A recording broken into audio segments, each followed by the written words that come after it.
ನಾರಾಯಣಂ ಸುರಗುರುಂ ಜಗದೇಕನಾಥಂ ಭಕ್ತಪ್ರಿಯಂ ಸಕಲಲೋಕನಮಸ್ಕೃತಂ ಚ ತ್ರೈಗುಣ್ಯವರ್ಜಿತಮಜಂ ವಿಭುಮಾದ್ಯಮೀಶಂ ವಂದೇ ಭವಗ್ನಂ ಅಮರಾಸುರಸಿದ್ಧವಂದ್ಯಂ ನಾರಾಯಣಂ ನಮಸ್ಕೃತ್ಯ ನರಂ ಚೈವ ನರೋತ್ತಮಂ ದೇವೀಂ ಸರಸ್ವತೀಂ ವ್ಯಾಸಂ ತತೋ ಜಯಮುದೀರಯೇತ್. ಧರ್ಮಕ್ಷೇತ್ರೇ ಕುರುಕ್ಷೇತ್ರೇ ಸಮವೇತಾಯುತ್ಸವಃ ಮಾಮಕಾಃ ಪಾಂಡವಾಶ್ಚೈವ ಕಿಮಕುರ್ವತ ಸಂಜಯ. ಶ್ರೀ ಗುರುಭ್ಯೋ ನಮಃ. 4 ವರ್ಣಗಳ ಬಗ್ಗೆ,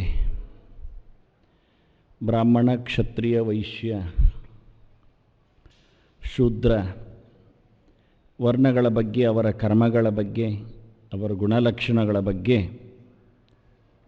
ಅನೇಕ ಧರ್ಮಶಾಸ್ತ್ರಜ್ಞರು, ಸ್ಮೃತಿಕಾರರು, ಸೂತ್ರಕಾರರು ಲಕ್ಷಣ ಎತ್ತಿಕೊಳ್ಳುವ ಹಾಗೆ ಕೃಷ್ಣ ಅದನ್ನು ತೋರಿಸಿಕೊಟ್ಟಿದ್ದ. ಇದರಲ್ಲಿ ಯಾವ ಕರ್ಮವನ್ನು ಯಾರು ಹೇಗೆ ನಡೆಸಿದಾಗ ಮೋಕ್ಷಕ್ಕೆ ಹೋಗುತ್ತಾರೆ ಅಂತ ಪ್ರಶ್ನೆ ಹಾಕಿಕೊಂಡ್ರಿ. ಅಂದರೆ ಕರ್ಮ ಪ್ರವಿಭಕ್ತಾನಿ ಕರ್ಮಾಣಿ ಅಂತ ಕೃಷ್ಣನೇ ಹೇಳಿಕೊಂಡಾಗೆ ಒಬ್ಬೊಬ್ಬರದ್ದು ಒಂದೊಂದು ಕೆಲಸ ಆಯಿತು. ಈ ಕೆಲಸವನ್ನು ಇಟ್ಟುಕೊಂಡ್ರೆ ಮೊದಲು ನಮಗೆ ಶೀರ್ಷಿಕೆಗಳೇ ತೊಂದರೆ ಕೊಟ್ಟವು. ಬ್ರಾಹ್ಮಣ ಅಂದಾಗ, ಶೂದ್ರ ಅಂದಾಗ, ಕ್ಷತ್ರಿಯ, ವೈಶ್ಯ ಅಂದಾಗ ಇಲ್ಲಿ ಏನೋ ಒಂದು ತಾರತಮ್ಯ ಮಾಡಿದ ಹಾಗೆ. ಕೃಷ್ಣ ಏನು ಹೇಳಲಿಲ್ಲ ಇವರು ಎಲ್ಲಿಂದ ಬಂದರು ಅಂತ ಹೇಳುವ ಮೂಲಕ ಸ್ಥಾನಕೃತವಾದ ಮಹಿಮೆಯೋ ಹಿರಿಮೆಯೋ ಗರಿಮೆಯೋ ಹೇಳಲಿಲ್ಲ. ಮುಖದಿಂದ ಹುಟ್ಟಿದ ಬ್ರಾಹ್ಮಣ ಹಾಗಾಗಿ ಉತ್ತಮ ಇದ್ದಾನೆ, ಪಾದದಿಂದ ಬಂದವ ಶೂದ್ರವ ನೀಚನಿದ್ದಾನೆ ಅಂತ ಕೃಷ್ಣ ಹೇಳಲಿಲ್ಲ. ಹಾಗಾಗಿ ಕೃಷ್ಣನ ವಾಕ್ಯದಲ್ಲಿ ಇದು ನೀಚನ ಕೆಲಸ, ಇದು ಉಚ್ಚನ ಕೆಲಸ ಅಂತ ಬರಲಿಲ್ಲ. ಆದರೆ ನಾನೇ ಹೇಳಿದೆ, ಶ್ರುತಿಯ ಮೂಲಕವಾಗಿ ಚಿಂತನೆ ಮಾಡೋದಿದ್ದರೆ ಮಲಗಿದ ಭಗವಂತನ ಬಗ್ಗೆ ಯೋಚನೆ ಮಾಡಿಕೊಂಡ್ರೆ ತಲೆ ಮೇಲಿದೆ ಕಾಲು ಕೆಳಗಿದೆ ಹೇಳಲಿಕ್ಕೆ ಆಗುವುದಿಲ್ಲ. ಮಲಗಿದಾಗ ಎಲ್ಲ ಒಂದೇ ಬಗೆ ಇರುತ್ತೆ. ನಾವು ಎಲ್ಲಿಯೋ ಕೆಲವೊಮ್ಮೆ ತಲೆ ಮೇಲೆ ಮಾಡ್ಬೋದು, ಕಾಲು ಕೆಳಗೆ ಮಾಡೋದು, ಕಾಲು ಮೇಲೆ ಮಾಡೋದು, ತಲೆ ಕೆಳಗೆ ಮಾಡೋದು. ನಮಗೆ ಆರೋಗ್ಯ ಕೆಟ್ಟಿದ್ರೆ ಆಗಾಗುತ್ತೆ, ಅದರ ಪ್ರಯೋಜನ ಇಲ್ಲ. ಭಗವಂತೇನು ವ್ಯಾಯಾಮ ಮಾಡ್ತಾ ಅನೇಕ ವಿಧದ ಯೋಗಗಳ ಆಸನಗಳನ್ನು ಮಾಡ್ತಾ ಏನು ಕೂತಿಲ್ಲ. ಪೂರ್ಣಾತ್ಮನಿಗೆ ಯಾವ ಯೋಗವೂ ಬೇಡ. ಅಂದರೆ ಪೂರ್ಣ ಶರೀರನಿಗೆ ಎಲ್ಲೆಂದರಲ್ಲಿ ಕೈಕಾಲುಗಳನ್ನು ಹೊತ್ತು ನಿಂತವನಿಗೆ ಯಾವುದು ಕೈ ಯಾವುದು ಕಾಲು ಹೇಳುವ, ಎಲ್ಲಿದೆ ಕೈ ಎಲ್ಲಿದೆ ಕಾಲು ಅಂತ ಹೇಳುವ, ತಲೆ ಮೇಲಿದೆ ಕಾಲು ಕೆಳಗಿದೆ ಹೇಳುವ ಹಾಗೆ ಅಲ್ಲ. ಬ್ರಹ್ಮಾಂಡ ಕರ್ಪರವನ್ನು ದಾಟಿ ಹೋಗಿರತಕ್ಕ ಭಗವಂತನ ಪಾದ ಕಮಲ, ಅಲ್ಲಿನ ಹೆಬ್ಬೆರಳ ಉಗುರು ಅಂದಾಗ ದೇವರದ್ದು ಕಾಲು ಎಲ್ಲಿ ಉಂಟು ಹೇಳು, ಕಾಲು ಮೇಲಿದೆ. ಹಾಗಾದರೆ ಗಂಗೆಯನ್ನು ಸೃಷ್ಟಿಸಿದ ಪಾದ ಶೂದ್ರನನ್ನು ಸೃಷ್ಟಿಸಿದ್ದರೆ ಅದು ತೀರ್ಥ ಸಮ ಆಯ್ತಲ್ಲ. ಆಗ ಏನು ಹೇಳುವ ನಾವು? ಅದನ್ನು ಯಾವುದನ್ನು ಭಗವಂತನ ಅಂಗಾಂಗಗಳಲ್ಲಿನ ಉಚ್ಚ ನೀಚವನ್ನು ತಾರತಮ್ಯ ಮಾಡುವಂತಿಲ್ಲ. ಹಾಗಾಗಿ ಕೃಷ್ಣ ಅದರ ವಿಷಯವನ್ನು ಮುಟ್ಟದೆ ಸ್ಪಷ್ಟವಾಗಿ 4 ವರ್ಣಗಳ ಬಗ್ಗೆ ನಮ್ಮ ಮುಂದೆ ಇಟ್ಟ. ಈಗ ನಾವು ಅವರ ಕರ್ಮಗಳು, ಗುಣಗಳ, ಲಕ್ಷಣಗಳನ್ನು ಇಟ್ಟುಕೊಂಡು ಅದು ನಮಗೆ ಶ್ರೇಷ್ಠ ಕನಿಷ್ಠ ಅಂತ ಹೇಳುವ ಇರಾದೆ. ಯುದ್ಧವನ್ನು ಕೊಟ್ಟಿದ್ದಾನೆ, ಅದನ್ನು ಹಿಮ್ಮೆಟ್ಟದೆ ನಡೆಸಿಕೊಳ್ಳಬೇಕು ಅಂತ ಹೇಳಿದ್ದಾನೆ. ಆದ್ದರಿಂದ ಕ್ಷತ್ರಿಯರು ಶ್ರೇಷ್ಠರು, ಎಲ್ಲರನ್ನು ಬದುಕಗೊಡುವವರು, ರಕ್ಷಣೆಯ ಕಣಗಾಪಿನ ತತ್ವದಲ್ಲಿ ನಿಂತವರು, ಬಗೆ ಬಗೆಯ ವಸ್ತುಗಳನ್ನು ನೆಲದಿಂದ ಬೊಗಸೆ ಬೊಗಸೆ ತೆಗೆದು ಹಂಚುವವರು, ಎಲ್ಲರ ಹೊಟ್ಟೆಯನ್ನು ತುಂಬಿಸುವವರು. ವೈಶ್ಯರು ಕಡಿಮೆ ಏನು? ಬೇಕಾದ ಹಾಗೆ ಪ್ರಾಣಿ ಸಂಪತ್ತನ್ನು, ಸಸ್ಯ ಸಂಪತ್ತನ್ನು, ದವಸ ಧಾನ್ಯಗಳ ಬಿತ್ತನೆಯ ಇತ್ಯಾದಿಗಳ ವ್ಯವಹಾರವನ್ನು, ವಾಣಿಜ್ಯವನ್ನು ನಡೆಸಿಕೊಡುವವರು, ದೇಶದ ಆರ್ಥಿಕ ಮೌಲ್ಯದ ಒಂದು ದೊಡ್ಡ ವ್ಯಕ್ತಿಗಳು, ವಣಿಕುಗಳು, ವೈಶ್ಯರು, ವ್ಯಾಪಾರಿಗಳು ಎಲ್ಲಿದ್ದರೆ ಇಡೀ ಸಮಾಜದ, ದೇಶದ, ನಮ್ಮೆಲ್ಲರ ಬದುಕೇ ಅರ್ಥಹೀನ ಒಂದು ದೃಷ್ಟಿಯಿಂದ. ಅದರಿಂದ ವೈಶ್ಯರು ಶ್ರೇಷ್ಠರು. ಸುಮ್ಮನೆ ತಿಂದು ಮಲಗುವವರೇ ಎಲ್ಲರಾಗಿಬಿಟ್ರೆ ನಾಳೆಯ ಊಟಕ್ಕೆ ತಟ್ಟೆ ತೊಳೆಯುವವರು ಯಾರು? ಆದ್ದರಿಂದ ಸೇವೆ ಮಾಡುವವರೇ ದೊಡ್ಡವರು. ಅವರು ಸೇವೆ ಕೊಡದಿದ್ದರೆ, ರೋಗಿ ಮಲಗಿದ್ದಾನೆ, ಶುಶ್ರೂಷೆ ಮಾಡದಿದ್ದರೆ, ಊಟ ತಯಾರಾಗಿದೆ, ಉಣ್ಲಿಕ್ಕೆ ಜನ ಬರುವುದಿಲ್ಲ. ಯಾಕೆಂದರೆ ಯಾರೂ ಆರೋಗ್ಯವಾಗಿಲ್ಲ, ಶುಶ್ರೂಷೆ ಆಗಬೇಕು ಅವರಿಗೆ. ಮಗುವನ್ನು ಮೀಸಲಿಕ್ಕೂ ಜನ ಬೇಕಲ್ಲ. ಹೆರಿಗೆಯನ್ನು ಹೆರಿಗೆ ಆಗಿ ಹೋಗುತ್ತೆ, ಹೊರಗೆ ಬರುತ್ತೆ, ಹೊರಗೆ ಬಂದದ್ದನ್ನು ಮತ್ತೆ ಸರಿಪಡಿಸುವವರು ಯಾರು? ಅದಕ್ಕೂ ಜನ ಬೇಕೇ. ಒಂದಲ್ಲ ಒಂದು ಜನ ಬೇಕಾಗತ್ತೆ. ಒಂದೊಮ್ಮೆಲ್ಲ ಒಮ್ಮೆ ಬೇಕಾಗತ್ತೆ. ಅದನ್ನು ಯಾವುದನ್ನು ಮನುಷ್ಯ ತಾನು ಸ್ವಾವಲಂಬನೆ ಹೇಳಿಕೊಂಡ್ರೆ ಎಲ್ಲ ಸ್ವಾವಲಂಬನೆ ಆಗೋದಿಲ್ಲ. ತಾನೇ ಆಸ್ಪತ್ರೆಗೆ ಹೋಗ್ಬೋದು, ತಾನೇ ಹೆರಬಹುದು, ಆನಂತರ ಆ ಮಗುವನ್ನು ಎತ್ತಿಕೊಳ್ಳಲಿಕ್ಕೆ, ಅದರ ಕಶ್ಮಲವನ್ನು ತೆಗಿಲಿಕ್ಕೆ ಅದು ಮೊದಲಾಗುವುದಿಲ್ಲ. ಹೀಗೆ ಎಲ್ಲವೂ ಹೇಳಲಿಕ್ಕೆ ಬರುವುದಿಲ್ಲ. ತಾನೇ ಹೊಟ್ಟೆ ತುಂಬಿಸಿಕೊಳ್ಳಲಿಕ್ಕೂ ಆಗುವುದಿಲ್ಲ. ಹೊಟ್ಟೆ ಇನ್ನೊಬ್ಬನಿಂದ, ಹೆರಿಗೆ ಇನ್ನೊಬ್ಬಳಿಂದ, ಹೀಗೆ ಎಲ್ಲವೂ ಜಗತ್ತಿನ ಪ್ರತಿಯೊಂದು ನಾವು ನಮಗೆ ಮೈಗೆ ಬೆಂಕಿ ಹಚ್ಚಿಕೊಂಡು ಸದ್ಗತಿಯನ್ನು ಪಡೆಯುವಾಗಿಲ್ಲ. ಯಾರೋ ಹೊತ್ತುಕೊಂಡು ಹೋಗಿ ಅಂತ್ಯ ಸಂಸ್ಕಾರ ನಡೆಸಬೇಕಾಗುತ್ತೆ. ಈ ಎಲ್ಲ ಇಟ್ಟುಕೊಂಡಾಗ ಒಬ್ಬನಿಂದ ಆಗುವುದಿಲ್ಲ. ಅದರಿಂದ ಯಾವ ಕರ್ಮವೂ ಒಬ್ಬನ ಮೇಲಿನ ಇನ್ನೊಬ್ಬನ ಕೆಳಗಿನ ಕರ್ಮ ಹೇಳಲಿಕ್ಕೆ ಆಗುವುದಿಲ್ಲ ಶಾಸ್ತ್ರ ಪ್ರಕಾರ. ಅದನ್ನು ನಾವು ಹೇಳುತ್ತೇವೆ, ಅವನ ಕರ್ಮ ದೊಡ್ಡದು, ನನಗೆ ಆ ಕೆಲಸ ಕೊಟ್ಟರೆ ಒಳ್ಳೆಯದಾಗ್ತಿತ್ತು. ಕೊನೆಗೂ ಒಂದು ಮಾತು ಬರುತ್ತೆ, ಉದಾತ್ತವಾದ ಕರ್ಮಗಳನ್ನು ಮಾಡಿದ್ದವನಿಗೆ ಮಾತ್ರವೇ ಮೋಕ್ಷ. ರಾಜರಿಗೆ ಯುದ್ಧದಲ್ಲಿ ಸೋಲದೆ ಹಿಮ್ಮೆಟ್ಟದೆ ಸತ್ತರೆ ಸ್ವರ್ಗ, ಮೋಕ್ಷ ಹೇಳಲಿಲ್ಲ, ವೀರ ಸ್ವರ್ಗ, ಇಷ್ಟು ಹೇಳಿಕೊಳ್ಳುತ್ತೇವೆ. ವ್ಯಾಪಾರದಲ್ಲಿ ಎಲ್ಲಿಯಾದರೂ ಮೋಸ ಮಾಡದಿದ್ದರೆ, ವಂಚನೆ ನಡೆಯದಿದ್ದರೆ ಅವನಿಗೆ ವ್ಯಾಪಾರದಲ್ಲಿ ಒಳ್ಳೆಯದಾಗತ್ತೆ ಅಂತಷ್ಟೇ, ಮತ್ತೇನು ಹೇಳುವುದಿಲ್ಲ ನಾವು ಶಬ್ದವನ್ನು. ಎಲ್ಲಿಯಾದರೂ ವ್ಯಾಪಾರಿಗೆ ಸ್ವರ್ಗ ಅಂತ ಹೇಳಿದ್ದು ಉಂಟ? ಶಬ್ದ ಕೇಳುತ್ತೇವೆ ನಾವು. ಕೃಷಿ ಮಾಡಿದವನು ರೈತನು ಅವನು ವೀರ ಸ್ವರ್ಗವನ್ನು ಪಡೆದನು ಹೇಳೋದಿಲ್ಲ. ವೀರ ಸ್ವರ್ಗ ಕ್ಷತ್ರಿಯರಿಗೆ, ಮತ್ತು ರೈತನಿಗೆ ಒಂದು ಯಾವುದೋ ಒಂದು ಸ್ವರ್ಗ ಕೊಡಬೇಕು ನಾವು. ನಂದನವನದಲ್ಲಿ ಆರಾಮವಾಗಿದ್ದನು ಶುರು ಮಾಡಬೇಕು ನಾಳೆಯಿಂದ. ಅವನು ವನದಲ್ಲಿ ಇರೋದ್ರಿಂದ ಇತ್ಯಾದಿ, ಗೋಲೋಕದಲ್ಲಿ ಅವನು ಹೈನುಗಾರಿಕೆ ಮಾಡೋನಾದನು, ಗೋಲೋಕದಲ್ಲಿ ಅವನು ನಿತ್ಯನಾದನು ಹೇಳಬೇಕು. ಇಲ್ಲ, ಬರುವುದಿಲ್ಲ. ದನ ಕಾಯುವವನು, ರೈತರು, ಗೊಲ್ಲರು ಇವರೆಲ್ಲ ಇಂಥ ಕಡೆಯಲ್ಲಿ ಇದ್ದಾರೆ ಎಲ್ಲಿ ಹೇಳುತ್ತೇವೆ ನಾವು.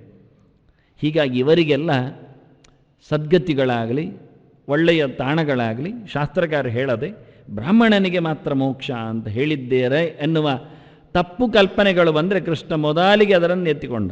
ಇಷ್ಟರವರೆಗೆ ಅವರವರ ಸ್ವಭಾವಭೂತವಾದ ಕರ್ಮದ ಬಗ್ಗೆ ಹೇಳುತ್ತಾ ಫಲ ವಿಷಯಕ್ಕೆ ಕರ್ಮದ ಬಗ್ಗೆ ಅವನು ಕೊಟ್ಟದ್ದು, ನಿಯತ್ತು ಮಾಡಿತ್ತು. ನಿನ್ನ ಕೆಲಸ ಮಾಡಿದೆಯಾ, ಮತ್ತೆ ಯಾರೆಲ್ಲ ಸೇರಿದ್ದಾರೆ ಅವರಿಗೆಷ್ಟು ಫಲ ಕೊಡಲಿ, ಅದನ್ನು ಯಾವ ರೀತಿಯಲ್ಲಿ ಮಾಡಿದಿ, ಅದಕ್ಕೆಷ್ಟು ಕೊಡಲಿ ಅಂತ ಕೇಳುತ್ತೇನೆ. ಆದರೆ ನಿನ್ನ ಕೆಲಸವದೋ ಸಹಜವೋ ಸ್ವಭಾವಭೂತವೋ ಅಂತ ಹೇಳಿ, ಏನದು ಸ್ವಭಾವ ಅಂದರೆ ಕೃಷ್ಣ ಹೇಳಿದ ಇಷ್ಟೆಲ್ಲ ಬಿಡಿಸಿ. ಈಗ ಕೃಷ್ಣ ಕೇಳುತ್ತಾನೆ, ಎಲ್ಲರಿಗೂ ಅವರ ಸ್ವಭಾವದಂತೆ ಮಾಡಿದರೆ ಫಲ ಎನ್ನುವುದು ಪೂರ್ತಿ ಇದೆ ಅಂತಾನೆ.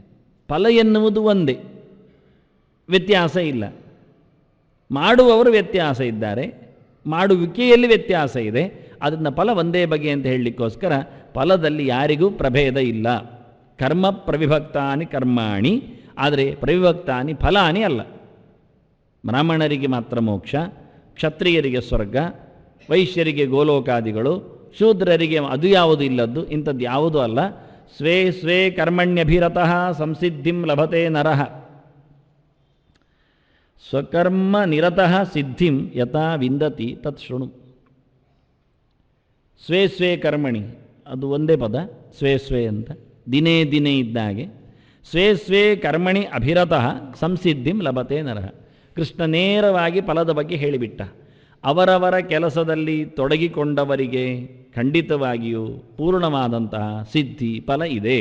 ಆಯಿತು, ಫಲ ಕೊಡುವ ಸ್ವಾಮಿ ನೇರವಾಗಿ ಹೇಳಿಬಿಟ್ಟ ಕೃಷ್ಣ. ಎಲ್ಲರೂ ಫಲವನ್ನು ಪೂರ ಪಡೀತಾರೆ ಅಂದ. ಅದರಿಂದ ಯಾರು ಪಡೀತಾರೆ ಕೇಳಿದರೆ, ಬ್ರಾಹ್ಮಣರು ಸಂಸಿದ್ಧಿಯನ್ನು ಪಡೀತಾರೆ, ಕ್ಷತ್ರಿಯರು ಸಿದ್ಧಿಯನ್ನು ಪಡೀತಾರೆ, ಹಾಗೇನಿಲ್ಲ ಅಂತಾನೆ. ಪ್ರತಿಯೊಬ್ಬರಿಗೂ ಪರಿಪೂರ್ಣವಾದ ಫಲವನ್ನು ಪಡೆಯುವುದರಲ್ಲಿ ಯೋಗ್ಯತೆ ಇದೆ. ಯಾವಾಗ ಅಂದರೆ ಅವರ ಕೆಲಸ ಅವರು ಮಾಡಿದಾಗ ಅಷ್ಟು. ಅದನ್ನು ಯಾವ ಕೆಲಸದಲ್ಲಿಯೂ ಹೆಚ್ಚು ಕಡಿಮೆ ಇಲ್ಲ ಅಂತಾನೆ. ಪ್ರತಿಯೊಂದು ಪರಿಪೂರ್ಣವಾದದ್ದೇ. ನಾವು ಎಲ್ಲ ಕಡೆಯಲ್ಲಿಯೂ ಕೆಲಸದಲ್ಲಿನ ಏರುಪೇರನ್ನು ಗುರುತಿಸೇವೆ. ಒಂದು ಅಡುಗೆಯವನು ಅಂದ ತಕ್ಷಣವೇ ಅದು ಸಿಹಿಯೆಲ್ಲ ಭಕ್ಷ್ಯ ಮಾಡುವವನಿಗೆ ಸ್ವಲ್ಪ ಜಾಸ್ತಿಯೇ ಸಂಬಳ ಆಗಲಿ ದುಡ್ಡಾಗಲಿ, ಅವನು ದೊಡ್ಡವನೇ. ಈ ಸಾರು ಹುಳಿ ಮಾಡುವವರನ್ನು ಸಾಮಾನ್ಯರೊಂದು ಅರ್ಥ. ಹೊಟ್ಟೆ ತುಂಬುವುದು ಸಾರು ಹುಳಿಯಲ್ಲಿ ಸ್ವಾಮಿ, ಸಿಹಿ ಭಕ್ಷ್ಯ ನೋಡಲಿಕ್ಕೆ ಮಾತ್ರ. ಅದು ವೈದ್ಯರು ಕೆಲವೊಮ್ಮೆ ಹೇಳಿಬಿಡ್ತಾರೆ, ನೀವು ನೋಡಿದರೆ ಸಾಯ್ತೀರಿ, ನೋಡಬೇಡಿ ಹೇಳ್ತಾರೆ. ಮುಟ್ಟುವುದು ಬಿಡಿ, ಕೆಲವರಿಗೆ ನೋಡಲಿಕ್ಕೂ ಪರ್ಮಿಷನ್ ಇಲ್ಲ, ಪರವಾನಿಗೆ ಕೊಟ್ಟಿಲ್ಲ.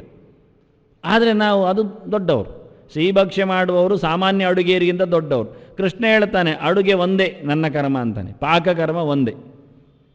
ಅದರಿಂದ ಭೀಮಸೇನ ವಿರಾಟ ನಗರಕ್ಕೆ ಬಂದಾಗ ಹೇಳುತ್ತಾನವನು, ನನಗೆ ಎಲ್ಲ ವಿಷಯದ ಪಾಕಕರ್ಮ ಗೊತ್ತಿದೆ, ಪ್ರತಿಯೊಂದರಲ್ಲಿಯೂ ನಾನು ಎಕ್ಸ್ಪರ್ಟ್ ಅಂತಾನೆ. ನಾನು ದನವನ್ನು ಇಟ್ಟುಕೊಂಡು ದನದ ಪದಾರ್ಥವನ್ನು ಅಂದರೆ ಹಾಲು, ತುಪ್ಪ, ಮೊಸರು ಇದನ್ನೆಲ್ಲ ಇಟ್ಟುಕೊಂಡು ಮಾಡತಕ್ಕ ಕೆಲಸವು ನನಗೆ ಬರ್ತದೆ. ಅದಕ್ಕೊಂದು ಬೇರೆ ಪಯದವರು ಅಂತ ನಾವು ಕರಿತೇವೆ, ಅಂದರೆ ಹಾಲಿನವರು ಅಂತ. ತಂಬುಳಿಯೋ ಮೊಸರೊಡೆಯೋ ಎಲ್ಲ ಮಾಡಿಕೊಡುವವರು ಅಂತ ಅರ್ಥವರು. ಅದು ನನಗೆ ಬರುತ್ತೆ ಅಂತಾನೆ. ಆನಂತರ ಭಕ್ಷ್ಯ ಭೋಜ್ಯಗಳು ಅದು ಬರ್ತದೆ, ಊಟ ಮಾಡಲಿಕ್ಕೆ ಸಾರು ಹುಳಿ ಇತ್ಯಾದಿಗಳನ್ನು ಮಾಡುವುದು, ಪಲ್ಯ ಇದೆಲ್ಲ ಮಾಡಿಕೊಡ್ತೇನೆ. ಭಕ್ಷ್ಯ ಅದನ್ನು ನಾನು ಮಾಡಿಕೊಡ್ತೇನೆ ಅಂತಾನೆ. ಸಿಹಿ ಖಾರ ತಿಂಡಿ ಎಲ್ಲ ಬರ್ತದೆ ನನಗೆ, ಕರಿಯುವುದು ಬರುತ್ತೆ, ಬೇಯಿಸುವುದು ಬರ್ತದೆ, ಎಲ್ಲ ಬರ್ತದೆ ಅಂತ. ಪ್ರತಿಯೊಂದರಲ್ಲಿ ನಾನಿದ್ದೇನೆ ಹೇಳುತ್ತೆ. ಆದ್ದರಿಂದ ಪ್ರತ್ಯೇಕ ಜನರನ್ನು ನನ್ನೊಟ್ಟಿಗೆ ಕೊಡಬೇಕಾಗಿಲ್ಲ, ನಾನೇ ಎಲ್ಲ ಮಾಡ್ತೇನೆ ಅಂತ. ಅಂದರೆ ಅಡುಗೆ ಅಂದ ತಕ್ಷಣ ಎಲ್ಲಕ್ಕೂ ಒಂದೇ. ಅದರಲ್ಲಿ ಒಮ್ಮೆ ಹಲ್ಲು ತಿಳಿದವ ದೊಡ್ಡ ವೈದ್ಯ, ಕಿವಿ ಗೊತ್ತಿದ್ದವ ಅವನಿಗಿಂತ ಸಣ್ಣ ವೈದ್ಯ, ಹಾಗೆ ಹೇಳಿಬಿಟ್ರೆ ನಾಳೆ ಯಾರು ಬರಲಿಕ್ಕಿಲ್ಲ. ಇರ್ಬೋದು, ವೈದ್ಯರಲ್ಲಿ ಇರ್ಬೋದು, ಹಲ್ಲು ಗೊತ್ತಿದ್ದವನಿಗಿಂತ ನಾಲಿಗೆ ಗೊತ್ತಿದ್ದವನು ಕಮ್ಮಿ ಇರ್ಬೋದು, ಅದಕ್ಕಿಂತ ಕಣ್ಣು ಗೊತ್ತಿದ್ದವನು ಜಾಸ್ತಿ. ಯಾಕೆ ಮೇಲೆ ಕೆಳಗುಂಟಲ್ಲ ನಾಲಿಗೆ ಮತ್ತು ಕಣ್ಣು, ಇರ್ಬೋದೇನೋ ಗೊತ್ತಿಲ್ಲ. ಸಂಬಳದಲ್ಲಿ 1,000 ಹೆಚ್ಚು ಕಡಿಮೆ ಅಂತೇನೋ, ಹೇಗೋ ಹಾಗೋ ಅಂತೂ ನಾವೆಲ್ಲ ವೃತ್ತಿಗಳಲ್ಲಿಯೂ ಮೇಲೆ ಕೆಳಗೆ ಮಾಡುತ್ತೇವೆ. ಕೃಷ್ಣ ಮಾಡಲಿಲ್ಲ. ಅವ ಹೇಳುತ್ತಾನೆ, ಅವರವರ ಕೆಲಸದಲ್ಲಿ ಅವರವರು ಪರಿಪೂರ್ಣರಾಗಿ ಪ್ರಯತ್ನಿಸಿಕೊಂಡಿದ್ದರೆ, ಅದರಲ್ಲಿ ಮುಂದುವರಿದಿದ್ದರೆ, ನಾನು ಫಲ ಕೊಡುವುದರಲ್ಲಿಯೂ ಪರಿಪೂರ್ಣವಾಗಿಯೇ ಕೊಡುತ್ತೇನೆ ಪ್ರತಿಯೊಬ್ಬರಿಗೆ. ನಮ್ಮ ಲೋಕದಲ್ಲಿ ಮಾತ್ರ ತಂತ್ರಜ್ಞಾನದ ದೊಡ್ಡ ಸಂಗತಿಯವ, ಶಾಸ್ತ್ರಜ್ಞಾನವನ್ನು ಬರೀ ಊಟಕ್ಕೆ ಮಾತ್ರ, ಅಲ್ಲವೇ ಅಲ್ಲ ಅಂದ. ಅವನಿಗೂ ಅಷ್ಟೇ ಶ್ರಮ ಇದೆ, ಅವನಿಗೆ ಅದಕ್ಕಿಂತ ಹೆಚ್ಚಿನ ಶ್ರಮವೂ ಇರಬಹುದು, ಗೊತ್ತಿಲ್ಲ. ಆದರೆ ವಾಸ್ತವವಾಗಿ ಯೋಗ್ಯತೆ ಒಂದೇ ಲೆಕ್ಕ ಅಂತಾನೆ. ಒಂದು ಸರ್ತಿ ಬಂದಿತ್ತದು, ತುಂಬ ಗಲಾಟೆ ಆಗಿತ್ತು. ಮತ್ತು ಸಂಸ್ಕೃತದಲ್ಲಿ ಬೆಂಗಳೂರಿನ, ಇವತ್ತು ಆ ಬೋರ್ಡ್ ಇಲ್ಲ ಕಾಣುತ್ತೆ, KSEB ಬೋರ್ಡ್ ಅಂತ ಇತ್ತು, ಕರ್ನಾಟಕ ಸೆಕೆಂಡರಿ ಎಜುಕೇಷನ್ ಏನೋ ಒಂದು ಬೋರ್ಡ್ ಇತ್ತು. ಅದು ನಡೆಸುವ ಪರೀಕ್ಷೆ ವಿದ್ವತ್ ಪರೀಕ್ಷೆ. ವಿದ್ವತ್ ಉತ್ತಮ ಮತ್ತು ವಿದ್ವತ್ ಮಧ್ಯಮ ಅಂತ. ಅದರಲ್ಲಿ ತುಂಬ ವಿಭಾಗಗಳು, ಅಲಂಕಾರ, ಜ್ಯೋತಿಷ, ವೇದಾಂತ, ತರ್ಕ, ವ್ಯಾಕರಣ ಎಲ್ಲ ಸುಮಾರು ಪ್ರಭೇದಗಳು, ಸುಮಾರು ಶಾಲೆಗಳಿವೆ. ವಿದ್ವತ್ ಮಧ್ಯಮ ಅಂದರೆ BA ಇಸ್ಯುಕಾಲ್ಟ್ ಅವರು ಕೊಡೋದು. ವಿದ್ವತ್ ಉತ್ತಮ ಅಂದರೆ MA.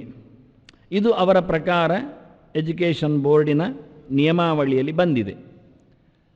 ಇದನ್ನು ಇಟ್ಟುಕೊಂಡು ನಾನು ಉತ್ತಮ ಆಗಿದೆ ಇಟ್ಟುಕೊಳ್ಳುವ, ನಾನಲ್ಲಿ ಇನ್ನೊಬ್ಬ ಆಗಿದ್ದಾನೆ, ಅವನು ಬ್ಯಾಂಕಿಗೆ ಸೇರಿದ್ದಾನೆ, ಅವನು ಮಾಸ್ಟರ್ ಡಿಗ್ರಿ ಆಗಿದೆ ಅಂತ ಹೇಳಿಕೊಂಡು ಆ ಸ್ಕೇಲ್ ಕೊಡಿ ಕೇಳಿದರೆ ಅದು ಆಗುವುದಿಲ್ಲ ಅಂತ ರಿಜೆಕ್ಟ್ ಮಾಡಿದರು.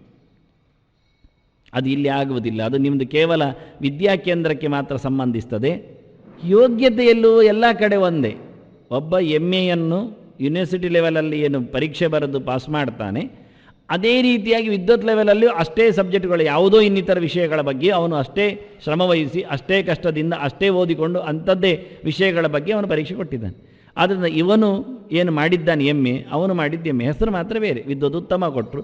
ಅದಕ್ಕಿಂತ ಮೊದಲು ಮೆಡ್ರಾಸ್ ಗೌರ್ಮೆಂಟಲ್ಲಿ ಶಿರೋಮಣಿ ಶಬ್ದ ಇತ್ತು, ಅದು ಈಕ್ವಲೆಂಟ್ ವಿದ್ವತ್ ಉತ್ತಮ ಆಗಿತ್ತು. ಆದರೆ ಇದನ್ನು ಇಟ್ಕೊಂಡೋದ್ರೆ, ಸರ್ಟಿಫಿಕೇಟ್ ಇಟ್ಕೊಂಡೋದ್ರೆ ಅವ್ರು ಹೇಳುತ್ತಾರೆ, ಕೊಟ್ಟಿದ್ದಾರೆ, ಸರ್ಕಾರವೇ ಒಪ್ಪಿಕೊಂಡ ಆ ನಿರೂಪೆಯ ಪ್ರಕಾರ ಇವನಿಗೆ ಸಂಬಳ ಕೊಟ್ಟಿಲ್ಲ. ಇಲ್ಲ, ನೀನು PUC ಆಗಿ ಸೇರಿದ್ದು ಅಂತ ನಮಗೆ ಅಷ್ಟೇ. ವಿದ್ವತ್ ಉತ್ತಮದ ಸರ್ಟಿಫಿಕೇಟ್ ನೀನು ಕೊಟ್ಟರೆ ನೀನು MA ಈಕ್ವಲೆಂಟ್ ಅಲ್ಲ, ನಿನಗೆ 3rd ಗ್ರೇಡೇ ನಿಂದು ಸ್ಯಾಲರಿ ಅಂತ ರಿಜೆಕ್ಟ್ ಮಾಡಿದ್ರು. ಹಾಗಾದರೆ ಅವನ ಓದಿಕೆಗೆ ಬೆಲೆ ಏನುಂಟು? ಹೊರಗಿನಿಂದ ಬಂದವನಿಗೆ, ಖಾಲಿ MA BA ಮಾಡಿಕೊಂಡು ಬಂದವನಿಗೆ ಒಂದು ಸಿಂಗಲ್ ಎಂಟ್ರಿ ಪಾಸ್ ಮಾಡಲಿಕ್ಕೆ ಬರೋದಿಲ್ಲ. ಅಲ್ಲಿ ಅವನಿಗೆ ಜನರಲ್ ಬುಕ್ ಅಂತ ಕೇಳಿದರೆ ಆಚೀಚೆ ನೋಡ್ತಾನೆ, ಅವನು ಜನರಲ್ ಬುಕ್ ತರ್ತಾನೆ, ಮತ್ತೆ ಜನರಲ್ ಎಂಟ್ರಿ ಹೇಳಿದರೆ ಏನು ಬರೋದಿಲ್ಲ. ಆದ್ದರಿಂದ ನಿಜವಾಗಿ ಜ್ಞಾನದ ಪ್ರಶ್ನೆಯೇ ಇಲ್ಲ ಇಲ್ಲಿ. ಒಟ್ಟಾರೆ ಮಾರ್ಕೆಟ್, ಹೊರಗಿನ ಲೋಕದಲ್ಲಿ ಏನು ದೊಡ್ಡ ಸಂಗತಿ ಅನಿಸಿದೆ ಅದು ಮಾತ್ರ. ಇದು ಕೃಷ್ಣ ಮಾಡುವುದಿಲ್ಲ. ಪ್ರತಿಯೊಬ್ಬನ ಅವನ ಯೋಗ್ಯತೆಯಲ್ಲಿನ ಪರಿಶ್ರಮ, ಕಲಿಕೆ, ವಿದ್ಯೆ, ಪ್ರಯತ್ನ, ಕರ್ಮ ಏನಿದೆ ಅದಕ್ಕೆ ಕೊಡತಕ್ಕಂಥ ಬೆಲೆ ಒಂದೇ. ಆದ್ದರಿಂದ ಮೋಕ್ಷ ವ್ಯತ್ಯಾಸ ಇಲ್ಲ. ಅದಕ್ಕೆ ಸಂಸಿದ್ಧಿಂ ಶಬ್ದ ಆಗ್ತಾನೆ. ಪರಿಪೂರ್ಣವಾದ ಸಿದ್ಧಿಯನ್ನು ಪ್ರತಿಯೊಬ್ಬನು ಪಡಿತಾನೆ. ಸ್ವೇ ಸ್ವೇ ಕರ್ಮಣ್ಯಭಿರತಃ. ಆದರೆ ಒಂದೇ ಒಂದು ಕೃಷ್ಣ ನೋಡುವುದು, ನಿನ್ನ ಕೆಲಸ ಮಾಡಿದ್ಯಾ ಅಂತ ಅಷ್ಟೆ. ನಿನ್ನ ಕೆಲಸ ಆದರೆ ನಾನು ತಗೊಳ್ಳುತ್ತೇನೆ, ಎಷ್ಟು ಮಾಡಿದ್ದು ನೋಡಿ ಅದಕ್ಕೆ ಫಲ ಕೊಡುತ್ತೇನೆ. ನಿನ್ನ ಕೆಲಸ ಅಲ್ಲ ಆದರೆ ಅದಕ್ಕೆ ಮುಂದೆ ಉತ್ತರ ಉಂಟು ಅಂತಾನೆ. ಅದನ್ನು ಸ್ವೇ ಸ್ವೇ ಕರ್ಮಣಿ ಅಭಿರತಃ ಅಂತಾನೆ. ನಾನು ನನ್ನ ಕೆಲಸ ಮಾಡ್ತೇನೆ, ಇನ್ನೊಬ್ಬರ ಕೆಲಸ ಮಾಡ್ತೇನೆ ಅಂದರೆ ಅದಾಗುವುದು, ಅದಕ್ಕೆ ಕರ್ಮಣಿ ಅಂತಾನೆ. ಒಂದೇ ನಿನ್ನ ಕೆಲಸದಲ್ಲಿ ಸ್ವೇ, ನಿನಗೆ ಹೇಳಿರತಕ್ಕ ನಿನ್ನ ಸ್ವಭಾವಕ್ಕೆ ಅನುಗುಣವಾದಂಥ ಕರ್ಮದಲ್ಲಿ ಅಭಿರತಃ ಪೂರ್ಣವಾಗಿ ನೀನು ತೊಡಗಿಸಿಕೊಳ್ಳಬೇಕಂದ. ಅರ್ಧಂಬರ್ಧ ತೊಡಗಿಸಿಕೊಂಡ್ರೆ ಸಂಸಿದ್ಧಿ ಇಲ್ಲ, ಪ್ರಯೋಜನ ಇಲ್ಲ. ಅಭಿತಃ ರತಃ, ಪರಿಪೂರ್ಣವಾಗಿ ನೀನಲ್ಲಿ ಅದರಲ್ಲಿ ಆಸಕ್ತನಾಗಬೇಕು. ಕರ್ಮವನ್ನು ಮಾಡುವಾಗ ಆಲಸ್ಯ ತೋರಿಸಲಿಕ್ಕಿಲ್ಲ, ಆಸಕ್ತಿ ತೋರಿಸಲಿಕ್ಕಿಲ್ಲ, ಆಲಸ್ಯ ತೋರಿಸಲಿಕ್ಕಿಲ್ಲ. ಕರ್ಮದ ಒಳಗೆ ಬಿದ್ದುಕೊಳ್ಳಲಿಕ್ಕಿಲ್ಲ, ಕರ್ಮವನ್ನು ಮುಟ್ಟದೆ ಹೋಗಲಿಕ್ಕಿಲ್ಲ. ಸಕ್ತಾಹ ಕರ್ಮಣ್ಯ ವಿದ್ವಾಂಸಃ ಯಥಾ ಕುರ್ವಂತಿ ಭಾರತ ಕುರ್ಯಾದ್ ವಿದ್ವಾನ ತಥಾ ಅಸಕ್ತಃ. ಒಬ್ಬ ಹಚ್ಚಿಕೊಂಡವ, ಮೆಚ್ಚಿಕೊಂಡವ, ಆತುಕೊಂಡವ ಯಾವ ರೀತಿಯಲ್ಲಿ ಕರ್ಮವನ್ನು ಬಹಳ ಚೆನ್ನಾಗಿ ನಡೆಸಲಿಕ್ಕೆ ಪ್ರಯತ್ನಿಸ್ತಾನೋ, ಮುಗಿದು ಬಿದ್ದಿರ್ತಾನೋ, ಬಿದ್ದುಕೊಂಡೇ ಇರ್ತಾನೋ, ಹಗಲಿರುಳು ಒದ್ದಾಡ್ತಾನೋ, ಹಾಗೆ ಅಸಕ್ತನು ತಿಳಿದವನು ಅಷ್ಟೇ ಚೆನ್ನಾಗಿ ಕರ್ಮತಂತ್ರದಲ್ಲಿ ತೊಡಗಿಕೊಂಡಿರಬೇಕು. ಯಾವುದೇ ರೀತಿಯಾದ ಅಸಡ್ಡೆ, ಆಲಸ್ಯ, ಅದರಲ್ಲಿ ಇರತಕ್ಕಂತಹ ಜುಗುಪ್ಸೆ ಆಗುವುದಿಲ್ಲ. ಯಾಕೆಂದರೆ ಅದು ಭಗವಂತನ ಸೇವೆ ಎನ್ನುವ ಉದಾತ್ತತೆ ಬೇಕು. ಅದಕ್ಕೆ ಅಭಿರತಃ ಅಂದು ಭಗವಂತನಿಗೆ ಎದುರಾಗಿ ಅಭಿಮುಖ್ಯೇನ ದೇವರಿಗೆ ಸರಿಯಾಗಿ ಭಗವತ್ ಪ್ರೇರಣೆಯಿಂದ ಭಗವಂತನ ಪ್ರೀತಿಗಾಗಿ ಅವನ ಹಸಾದಕ್ಕಾಗಿ ನಾನು ಮಾಡುವಂಥದ್ದು, ಒಳಗಿರತಕ್ಕ ಭಗವಂತನ ಸಂತೋಷಕ್ಕೆ ಇದು ಎನ್ನುವ ಉದಾತ್ತವಾದ ಭಾವವನಲ್ಲಿ ಬೇಕು. ಆದ್ದರಿಂದ ಖುಷಿಯಿಂದ ಮಾಡಬೇಕು. ರತಃ ರಮಣಪೂರ್ವಕವಾಗಿ ಮಾಡಬೇಕು, ಪ್ರತಿಯುತನಾಗಿ ಮಾಡಬೇಕು. ಕಷ್ಟದಿಂದ ಮಾಡುವುದು, ದುಃಖದಿಂದ ಮುಸುಮುಸು ಮಾಡಿಕೊಂಡು ಗುಸುಗುಸು ಹೇಳಿಕೊಂಡು ಅದು ಇನ್ನೇನು ಮತ್ತೆ ಅದರ ಮೇಲೆ ಟೀಕೆ ಟಿಪ್ಪಣಿ ಮಾಡುತ್ತಾ ಮಾಡಬೇಕಲ್ಲ ಅಂತ ಒತ್ತಾಯಕ್ಕೋಸ್ಕರವೋ ಅನಿವಾರ್ಯತೆಯೋ ಸಾಧ್ಯ ಇಲ್ಲ ಉಪಾಯ ಇಲ್ಲ ಹೇಳಿಕೊಂಡು ಯಾವುದಿಲ್ಲ ಅನ್ನ ರತಃ ಆನಂದವಾಗಿ ಮಾಡಿ. ದುಃಖ ಆಗತ್ತೆ, ಅದು ಮುಂದೆ ಹೇಳ್ತಾನೆ. ದುಃಖ ಯಾರು ಹೇಳುವುದಿಲ್ಲ ಆಗೋದಿಲ್ಲ ಅಂತ. ನಾನು ಹೇಳಿದ್ದೇನೆ ಎಷ್ಟೋ ಸರ್ತಿ ಉದಾಹರಣೆಯಲ್ಲಿ, ಊಟ ಮಾಡುವಾಗಲೂ ಕಷ್ಟ ಆಗ್ತದೆ, ಕೂತ್ಕೊಳ್ಬೇಕಾಗ್ತದೆ. ಅದಕ್ಕೀಗ ನಿಂತು ಊಟ ಹಾಕ್ತಾರೆ, ನಿಂತ್ಕೊಳ್ಬೇಕಾಗತ್ತೆ. ಇಲ್ಲ ನಡ್ಕೊಂಡು ಊಟ ನಡಿಬೇಕಾ. ನೀವು ಒಂದು ತುತ್ತು ಕೆಳಗೋಗ್ಬೇಕಾದ್ರೂ ಹೆಜ್ಜೆ ಇಡಿ. ನೀವು ಏನು ಹೇಳಿದರೂ ದುಃಖವೇ. ಕೂತವರಿಗೆ ನಿಂತವರು ನೋಡಿದರೆ ಸುಖ ಅಂತ, ನಿಂತವರಿಗೆ ಕೂತವರು ನೋಡಿದರೆ ದುಃಖ ಅಂತ, ಎಲ್ಲ ಒಂದೊಂದೇ ಬಗೆ. ನಡ್ಕೊಂಡು ಹೋಗುವವರಿಗೆ ಅದು ಕಷ್ಟವೇ. ತಾಯಂದಿರು ಮಕ್ಕಳನ್ನು ಎತ್ತಿಕೊಂಡು ನಡೆದಾಡಿಕೊಂಡು ಅವುಗಳಿಗೆ ಒಂದೊಂದು ತುತ್ತು ತಿನ್ನಿಸಬೇಕಾದ್ರೆ ಚಂದ್ರ ಕೈಗೆ ಬರ್ತಾನೆ, ಸೂರ್ಯ ನೆತ್ತಿಗೆ ಇರ್ತಾನೆ, ಎಲ್ಲ ಆಗತ್ತೆ, ಆಟ ಎಲ್ಲ ಆಗತ್ತೆ ಒಂದು ಊಟಕ್ಕೋಸ್ಕರ. ಏನು ಮಾಡುವ? ಅದನ್ನು ನಡೆಯುವುದೂ ಕಷ್ಟವೇ. ಒಂದು ತುತ್ತು ಇಳಿಯುವುದು ಅಂದರೆ ಎಷ್ಟು ಪ್ರಯತ್ನಿಸಬೇಕು. ಆಯಿತು, ಒಂದು ತುತ್ತೇನೋ ಒಳಗೋಯ್ತು, ಮತ್ತೆ ಗಲಾಟೆ ಆಗುತ್ತೆ, ಮತ್ತೆ ಕೇಳುತ್ತೆ ಒಳಗೆ, ವೈದ್ಯರ ನೆನಪಾಗುತ್ತೆ, ಮನಸ್ಸು ಒಳಗೋಗಿ ಗಲಾಟೆ ಮಾಡುತ್ತೆ. ಎಂತ ತಿಂದಿ ನೋಡುವ, ಇದಕ್ಕೆಲ್ಲಿ ಪರವಾನಗಿ ಕೊಟ್ಟಿದ್ದೇನೆ, ಇದು ತಿಂದಿಯಾ, ಈಗ ಡಿಗ್ರಿ ಹೆಚ್ಚಾಗಲಿ ಶುರುವಾಗುತ್ತೆ, ಶುಗರೋ ಮತ್ತೊಂದು ಶುರುವಾಗುತ್ತೆ, BPO ಏರುತ್ತೆ, ಏನೇನೋ ಆಗುತ್ತೆ. ನಿಜವಾಗಿ ಏನು ಆಗುವುದಿಲ್ಲ, ಅದು ಮನಸ್ಸು ಒಳಗೋದ್ರಿಂದ ಆಗುತ್ತೆ. ನೀವು ಹೊರಗೆ ಬಿಟ್ಟುಬಿಡಿ ಮನಸ್ಸನ್ನು. ಊಟ ಮಾಡುವಾಗ ಹೊಟ್ಟೆ ಕೊಟ್ಟದ್ದು ಯೋಚನೆ ಮಾಡಿ, ತಲೆ ಕೊಡಬೇಡಿ ಚೂರು ಸಹ. ಒಂದು ದೃಷ್ಟಿಯಿಂದ ಕಣ್ಣು ಮುಚ್ಚಿ ಊಟ ಮಾಡಿದರೆ ಭಾರಿ ಸಂತೋಷ, ಕೈಗೆ ಸಿಕ್ಕಿದ್ದು ತಿಂದೆ ಆರಾಮೇ ಇರುತ್ತೆ. ಮರೆತು ಬಿಟ್ಟು ಊಟ ಮಾಡಿದ್ರೆ ಉಂಟಲ್ಲ, ಯಾಕೆಂದರೆ ಒಂದು ದಿನ ತೊಂದರೆ ಕೊಡ್ತದೆ ಊಟ ಮಾಡಿದ್ದು, ಮರುದಿನ ಖಾಲಿ ಆಗುತ್ತೆ, ಮತ್ತೇನಾಗುತ್ತೆ, ಏನಾಗುವುದಿಲ್ಲ, ಹೊರಟೋಗುತ್ತೆ. ಹಾಗೆಲ್ಲ ಆದರೆ ವೈದ್ಯರಿದ್ದಾರೆ, ಮದ್ದು ಕೊಡ್ತಾರೆ, ಸರಿ ಮಾಡ್ತಾರೆ. ಮತ್ತು ಅವರು ತಿನ್ನಲಿಕ್ಕೆ ಕೊಡೋದು, ತೆಗಿಲಿಕ್ಕೆ ಕೊಡುವುದಿಲ್ಲ. ಅದು ತಿಂದಿಯಾ, ಹಾಗಾದರೆ ಇದು 2 ತಿನ್ನು ಅಂತಾರೆ. ಒಂದು ತಿಂದದ್ದಕ್ಕೆ 2 ಕೊಡ್ತಾರೆ, ಒಂದು ಉಚಿತ ಮಾತ್ರೆ ಅಷ್ಟೇ. ಪ್ರಯೋಜನ ಇಲ್ಲ ಅದು. ವಾಸ್ತವ ತಿನ್ನುವುದೇ, ಅವರ ಪ್ರಕಾರವು ತಿನ್ನುವುದು ಬಿಡಲಿಕ್ಕಿಲ್ಲ. ಈ ರೀತಿಯಾಗಿ ಬಹಳ ಸುಂದರವಾಗಿ ಯಾವುದೂ ಸಹ ಕಷ್ಟದ ಇಲ್ಲದ ಕೆಲಸ ಎನ್ನುವುದು ಈ ಲೋಕದಲ್ಲಿ ಇಲ್ಲ. ಅದಕ್ಕೆ ನರಹ ಶಬ್ದ ಹಾಕಿದೆ. ಎಲ್ಲ ಶಬ್ದಗಳಾಗಿ ಕೃಷ್ಣಂತು ಕರ್ಮತಂತ್ರದ ಅನೇಕ ಸಾಧ್ಯತೆಗಳನ್ನು ಚೌಕಟ್ಟಿನಲ್ಲಿ ಕೊಟ್ಟ ಶಬ್ದಗಳಿದು. ಸ್ವೇ ಕರ್ಮಣಿ ಅಂದ, ನಿನ್ನ ಕೆಲಸ ಎನ್ನುವುದು ಮೊದಲು ನೋಡಿ. ನಾವು ಎಲ್ಲ ಕಡೆಯಲ್ಲಿಯೂ ನೋಡುವುದು ಅದೇ ಕೆಲಸ. ನಮ್ಮ ಕೆಲಸ ಎನ್ನುವುದರ ವ್ಯಾಪ್ತಿಯಲ್ಲಿ ನಾವು ಇರುವುದಿಲ್ಲ. ಅಲ್ಲಿ ನಾವು ಮಾಡುವ ಕೆಲಸ ಪ್ರತಿಯೊಂದರಲ್ಲಿಯೂ ನನಗೆ ಸಂಬಂಧಪಟ್ಟದ್ದು, ಪಟ್ಟಾಂಗದಲ್ಲಿಯೇ ಇರಲಿ, ಮಾತಿನ ವಾಕ್ಯ ಬಂದಾಗಲೇ ಇದು ನನಗೆ ಸಂಬಂಧಪಟ್ಟಿದೆಯೇ ಅಂತ ಒಂದು ಪ್ರಶ್ನೆ ಆಗಿ ಶುರು ಮಾಡಿ ಮಾತಾಡಲಿಕ್ಕೆ. ಇಲ್ಲ ಅಂದ ತಕ್ಷಣ ಅಲ್ಲಿಂದ ಹೊರಟೋಗಿ ಬಿಡಿ ಅಂತ. ಇದು ನನಗೆ ಸಂಬಂಧಪಟ್ಟದ್ದಲ್ಲ, ಹೋಗುವುದೇ ಮುಗಿದೋಯ್ತು. ಯಾರ ಸುದ್ದಿ ಆದ್ರೇನು, ಯಾಕೆ ಆದ್ರೇನು, ನಮಗೇಕೆ? ನನಗೆ ಕೆಲವರು ಹೇಳಲಿಕ್ಕೆ ಬರುವುದುಂಟು ಏನೋ ಹೇಳಿಕೆಗಳನ್ನು. ನಾನು ಅವ್ರ ಹತ್ರ ಮೊದಲು ಕೇಳುವುದು ಭಾಳ ಚೆನ್ನಾದ ನನ್ನ ಪ್ರಶ್ನೆ. ನೀವು ಅರ್ಥ ಮಾಡಿಕೊಳ್ತೀರೋ ಅಥವಾ ಹೇಳ್ತಿರೋ ಗೊತ್ತಿಲ್ಲ. ನಾನು ಕೇಳುವುದು ಮೊದಲು ಅವರ ಹತ್ರ, ಹೇಳೋ ಮುಂಚೆ ತಡಿ, ನಿನಗೆ ನನ್ನ ಹತ್ರ ಹೇಳಲಿಕ್ಕೆ ಹೇಳಿದ್ರಾ ಅಂತ ಕೇಳೋದು. ಅದೇನಿಲ್ಲ, ಸುಮ್ಮನೆ ಹಾಗಾದರೆ ಹೋಗಿ ಬಿಡಿ ಅನ್ನು, ಮುಗಿದೋಯ್ತು. ಅಲ್ಲೇ ತುಂಡರಿಸಿಬಿಡುತ್ತೆ. ಒಂದೇ ಪ್ರಶ್ನೆ ನನ್ನದಷ್ಟೇ, ನನಗೆ ಅವ್ರಿಗೆ ಹೇಳಲಿಕ್ಕೆ ಹೇಳಿದ್ರಾ? ಇಲ್ಲ ತಾನೇ, ಹೋಗು, ಬೇಡ. ಇನ್ನೊಬ್ಬರಿಗೆ ಇಷ್ಟ ಇಲ್ಲದ, ಗೊತ್ತಾಗದ ಗುಟ್ಟಿನ ಸಂಗತಿಗಳು ನನಗೆ ಬೇಡ ಅಂತೇನೆ. ನಮಗೆ ಗೊತ್ತಾಗಬೇಕು, ಗೊತ್ತಾಗಿ ಏನಾಗಬೇಕು, ವಿಕಾರವೇ ಆಗುವುದಿಲ್ಲ, ನಿರ್ಲಿಪ್ತವಾಗಿರಲಿಕ್ಕೆ ಬರುತ್ತೆ. ಆದ್ದರಿಂದ ಆದಷ್ಟು ಸ್ವೇ ಎನ್ನುವಲ್ಲಿ ಕೃಷ್ಣ ಎಲ್ಲ ಕಡೆಯ ಬೇಲಿಗಳನ್ನು ಗಟ್ಟಿ ಹಾಕಿಬಿಟ್ಟ. ಪಾಗಾರ ಹಾಕಿ, ನೀವು ಬೇಲಿ ಹಾಕಿ ಅಥವಾ ಹೆಬ್ಬಾಗಿಲನ್ನೇ ಮುಚ್ಚಿ ಅಗುಳನ್ನು ಇಡಿ, ಕೀಲಕ್ಕೆ ಮತ್ತೆ ಬೇಕಾದರೆ ಬೀಗ ಹಾಕಿ, ಏನು ಬೇಕಾದ್ರೆ ಮಾಡಿ, ಗೂರ್ಖರನ್ನು ನಿಲ್ಲಿಸಿ. ಎಲ್ಲಕ್ಕೂ ಕೃಷ್ಣ ಹೇಳ್ತಾನೆ ಸ್ವೇ ಎಂದು 2 ಸರ್ತಿ ಹೇಳಿದದಕ್ಕೋಸ್ಕರ. ಸರಿ ನೋಡಿಕೋ, ನಿನ್ನದೆಯ ಕೇಳುತ್ತಾನೆ, ಒತ್ತು ಸೇರಿ. ಹೌದಾದರೆ ಆಯ್ತು, ಮುಂದುವರಿಸು. ನಿನಗೆ ನಿನ್ನದು ಎನ್ನುವಷ್ಟು ಖಾತ್ರಿ ಇದ್ದರೆ ನೀನು ಮುಂದುವರಿಸು. ನಿನಗೆ ನಿನ್ನದು ಎನ್ನುವುದರಲ್ಲಿ ಸಂಶಯ ಇದ್ದರೆ ನಿಲ್ಲಿಸು. ನಿನಗೆ ಇನ್ನೊಬ್ಬರೊಂದು ಗೊತ್ತೇ ಆಗಿಬಿಟ್ರೆ ದೂಡಿಬಿಡು. ಇಲ್ಲ ಆದರೆ ಫಲ ಇಲ್ಲ. ಕೃಷ್ಣ ಅಲ್ಲಿ ತುಂಡರಿಸಿ ಆಯಿತು, ನನ್ನದು ಇಷ್ಟೇ, ನಿನ್ನ ಕೆಲಸ ಆದರೆ ಫಲ ಕೊಡಲಿಕ್ಕೆ ನಾನು ತಯಾರಿದ್ದೇನೆ, ನಿನ್ನದು ಎನ್ನುವುದು ಮೊದಲು ನೋಡ್ತೇನೆ, ನಿನ್ನದೇ ಎನ್ನುವುದು ಮೊದಲು ನೋಡಿದ ತಕ್ಷಣ ಫಲದ ಬಗ್ಗೆ ಲೆಕ್ಕಾಚಾರ ಶುರು ಮಾಡೋದು. ಲೆಕ್ಕ ಶುರು ಮಾಡುವ ಮುಂಚೆ ಮೊದಲು ನೋಡಿಕೊಳ್ಳೋದು ಅಷ್ಟೇ. ಎಲ್ಲ ಕೆಲಸ ಕೊಡುವಾಗ ಇಲ್ಲಿ ಮೊದಲು ನೋಡುವುದು ಜಾತಿ ಒಂದು ಕಾಲಮ್ ಮಾತ್ರ, ಅಲ್ಲಿ ನೋಡಿದ ನಂತರ ಮತ್ತೆ ಮುಂದೆ ಹೋಗ್ತದೆ ಫೈಲ್, ಅಲ್ಲಿ ನೋಡಿದ ತಕ್ಷಣ ಕೆಳಗೆ ಬೀಳ್ತದೆ. ಮತ್ತು ಹೆಸರು, ಯೋಗ್ಯತೆ ಏನು ಬೇಡ, ಯಾವುದೂ ಇಲ್ಲ, ಮೊದಲು ನೋಡೋದಷ್ಟೇ, ಅದರ ಮೇಲೆ ನಿಂತಿದೆ ಎಲ್ಲ. ಹೇಗೋ ಹಾಗೆ, ಅದು ಏನು ಸರಿ ದೃಷ್ಟ ಅಂತಲ್ಲ, ಅದು ವಿಷಮ ದೃಷ್ಟ ಅಂತ. ಹೇಗೋ ಹಾಗೆ ಕೃಷ್ಣ ನೋಡಿಕೊಳ್ಳುವುದು, ನಿನ್ನ ಕೆಲಸವ ಮಾಡಿದವ ಅಂತ ನೋಡಿಕೊಳ್ಳುತ್ತಾನೆ, ಮತ್ತೆ ಫಲದ ಬಗ್ಗೆ ಲೆಕ್ಕಾಚಾರ ಅಂತ. ಅದರಿಂದ ಮೊದಲು ಸ್ವೇ ಸ್ವೇ ಕರ್ಮಣಿ. ಎರಡನೆಯದ್ದು ನಿನ್ನ ಶ್ರದ್ಧೆ ಎಷ್ಟಿತ್ತು ಹಿಂದೆ ಹೇಳಿದ್ದ, ಶ್ರದ್ಧಾಮಯೋ ಎಂಬುರುಷಃ ಯೋ ಯಶ್ ಶ್ರದ್ಧಾ ಸೇವಸ ಅಭಿರತಃ. ಅಭಿರತಿ ಅಂದರೆ ಶ್ರದ್ಧೆ ಅಂತ ಅರ್ಥ. ಇದು ಟೋಟಲ್ ಮೀನಿಂಗ್. ನಾನಾಗ ಒಡೆದು ಶಬ್ದಕ್ಕೆ ಅರ್ಥ ಕೊಟ್ಟಿದ್ದೆ. ಅಭಿ ಅಂದ್ರೇನು, ರತಿ ಅಂದ್ರೇನು, ಅಭಿ ಅಂದ್ರೆ ಎಷ್ಟು ಅರ್ಥ, ರತಿ ಅಂದ್ರೆ ಎಷ್ಟು ಅರ್ಥ ಅಂತ. ಅದ್ರ ವಿವರಣೆ ಹೇಗೆ ಅಂತ. ಈಗ ಒಟ್ಟಾರ್ಥ ಅಭಿರತಿ ಶಬ್ದಕ್ಕೆ ಯೋಗವಾಹವಾಗಿ ಶಬ್ದ ಬಂದರೆ ಅರ್ಥ ಶ್ರದ್ಧೆ ಎಂದರ್ಥ. ಅಭಿರತಃ ಅಂದರೆ ಶ್ರದ್ಧಾವಂತನಾಗಿ. ಶ್ರದ್ಧೆ ಬರುವುದು ವಿದ್ಯಾವಂತನಾದಾಗ ಮಾತ್ರ. ಅರಿವು ಕರ್ಮದಲ್ಲಿ ಮೂಡಿಕೊಂಡಾಗ, ಅಂದರೆ ಯದೇವ ವಿದ್ಯೆಯಾ ಕರೋತಿ ಶ್ರದ್ಧೆಯಾ ಕರೋತಿ ಉಪನಿಷದಾ ಕರೋತಿ ಎನ್ನುವುದಕ್ಕೆ ವೀರ್ಯವತ್ತರಂ ಭವತಿ ಎನ್ನುವ ಅರ್ಥ ಕೊಡ್ತಾನೆ. ಛಂದೋಗದ ಮಂತ್ರಛಾಯೆ ಇಲ್ಲಿದೆ. ಸ್ವೇ ಸ್ವೇ ಕರ್ಮಣ್ಯ ಅಭಿರತಃ ಎನ್ನುವಲ್ಲಿ ಶ್ರದ್ಧೆ, ತಿಳಿವು, ಚೆನ್ನಾದ ಅರಿವು, ಅದರೊಟ್ಟಿಗೆ ಪೂರ್ಣವಾದಂತಹ ಭಕ್ತಿ. ರತಿ ಅಂದರೆ ಆಸಕ್ತಿ. ರತಿ ಅಂದರೆ ಆಸಕ್ತಿ ಅಂದರೆ ಒಂದು ರೀತಿಯ ಹಚ್ಚಿಕೊಳ್ಳುವಿಕೆ ಬರುತ್ತೆ, ಅದಲ್ಲ. ಅಭಿರತಿ ಅಂದರೆ ಆಸಕ್ತಿ ಅಲ್ಲ, ಹಚ್ಚಿಕೊಳ್ಳುವುದಲ್ಲ, ಅದು ಭಕ್ತಿ. ರತಿ, ಭಕ್ತಿ, ಪ್ರೀತಿ ಇವೆಲ್ಲ ಶಬ್ದಗಳು ಬೇರೆ ಬೇರೆ. ಸಾಮಾನ್ಯ ಅರ್ಥಛಾಯೆ ಒಂದೇ ಇರ್ತದೆ, ಆದರೆ ಶಬ್ದಗಳು ಬೇರೆ ಕಡೆಯಲ್ಲಿ ಪ್ರಯೋಗ ಮಾಡಲಿಕ್ಕೆ ಯೋಗ್ಯ ಆಗ್ತದೆ. ಪ್ರೀತಿ ಶಬ್ದವನ್ನು ಬೇರೆ, ನೀನು ಕರ್ಮವನ್ನು ಪ್ರೀತಿಸು. ಕರ್ಮವನ್ನು ಪ್ರೀತಿಸು ಅಂದರೆ ದ್ವೇಷಿಸಬೇಡ ಅಷ್ಟೇ ಕಾಣುತ್ತೆ ಅರ್ಥ. ನೀನು ಕರ್ಮವನ್ನು ಭಕ್ತಿಯುತವಾಗಿ ನಡೆಸು, ಆಗ ಅರ್ಥ ಬೇರೆ ಬರುತ್ತೆ. ಅಲ್ಲಿ ಭಗವಂತನ ಉದಾತ್ತ ಭಾವ ಬರ್ತದೆ. ಅದನ್ನಿಟ್ಟುಕೊಂಡು ಕೃಷ್ಣ ಅಭಿರತಿ ಆಗಿದೆ. ಕೇವಲ ರತಿ ಅಲ್ಲ, ಆಸಕ್ತಿ ಅಲ್ಲ. ಆಸಕ್ತಿ ಅಂದರೆ ಅದರ ಮೇಲೆ ಇನ್ವಾಲ್ವ್ಮೆಂಟ್ ಆಯಿತು, ನಾನು ಮಾಡದಿದ್ದರೆ ಆಗುವುದೇ ಇಲ್ಲ ಎನ್ನತಕ್ಕಂಥ ಒಂದು ಓವರ್ ಅಟ್ಯಾಚ್ಮೆಂಟ್ ಆಯಿತು. ಅದನ್ನು ಬಿಡಲಿಕ್ಕೋಸ್ಕರ ಮೆಚ್ಚಿಕೊಳ್ಳುವುದು ಬೇರೆ, ಹಚ್ಚಿಕೊಳ್ಳುವುದು ಬೇರೆ. ಅದು ಎರಡನ್ನು ವ್ಯತ್ಯಾಸಗೊಳಿಸಲಿಕ್ಕೆ ಕೃಷ್ಣ ಭಾಳ ಸುಂದರವಾಗಿ ಅಭಿರತಃ ಶಬ್ದ ಆಗಿದೆ. ಅದನ್ನು ನೋಡುತ್ತೇನೆ ಅಂದ.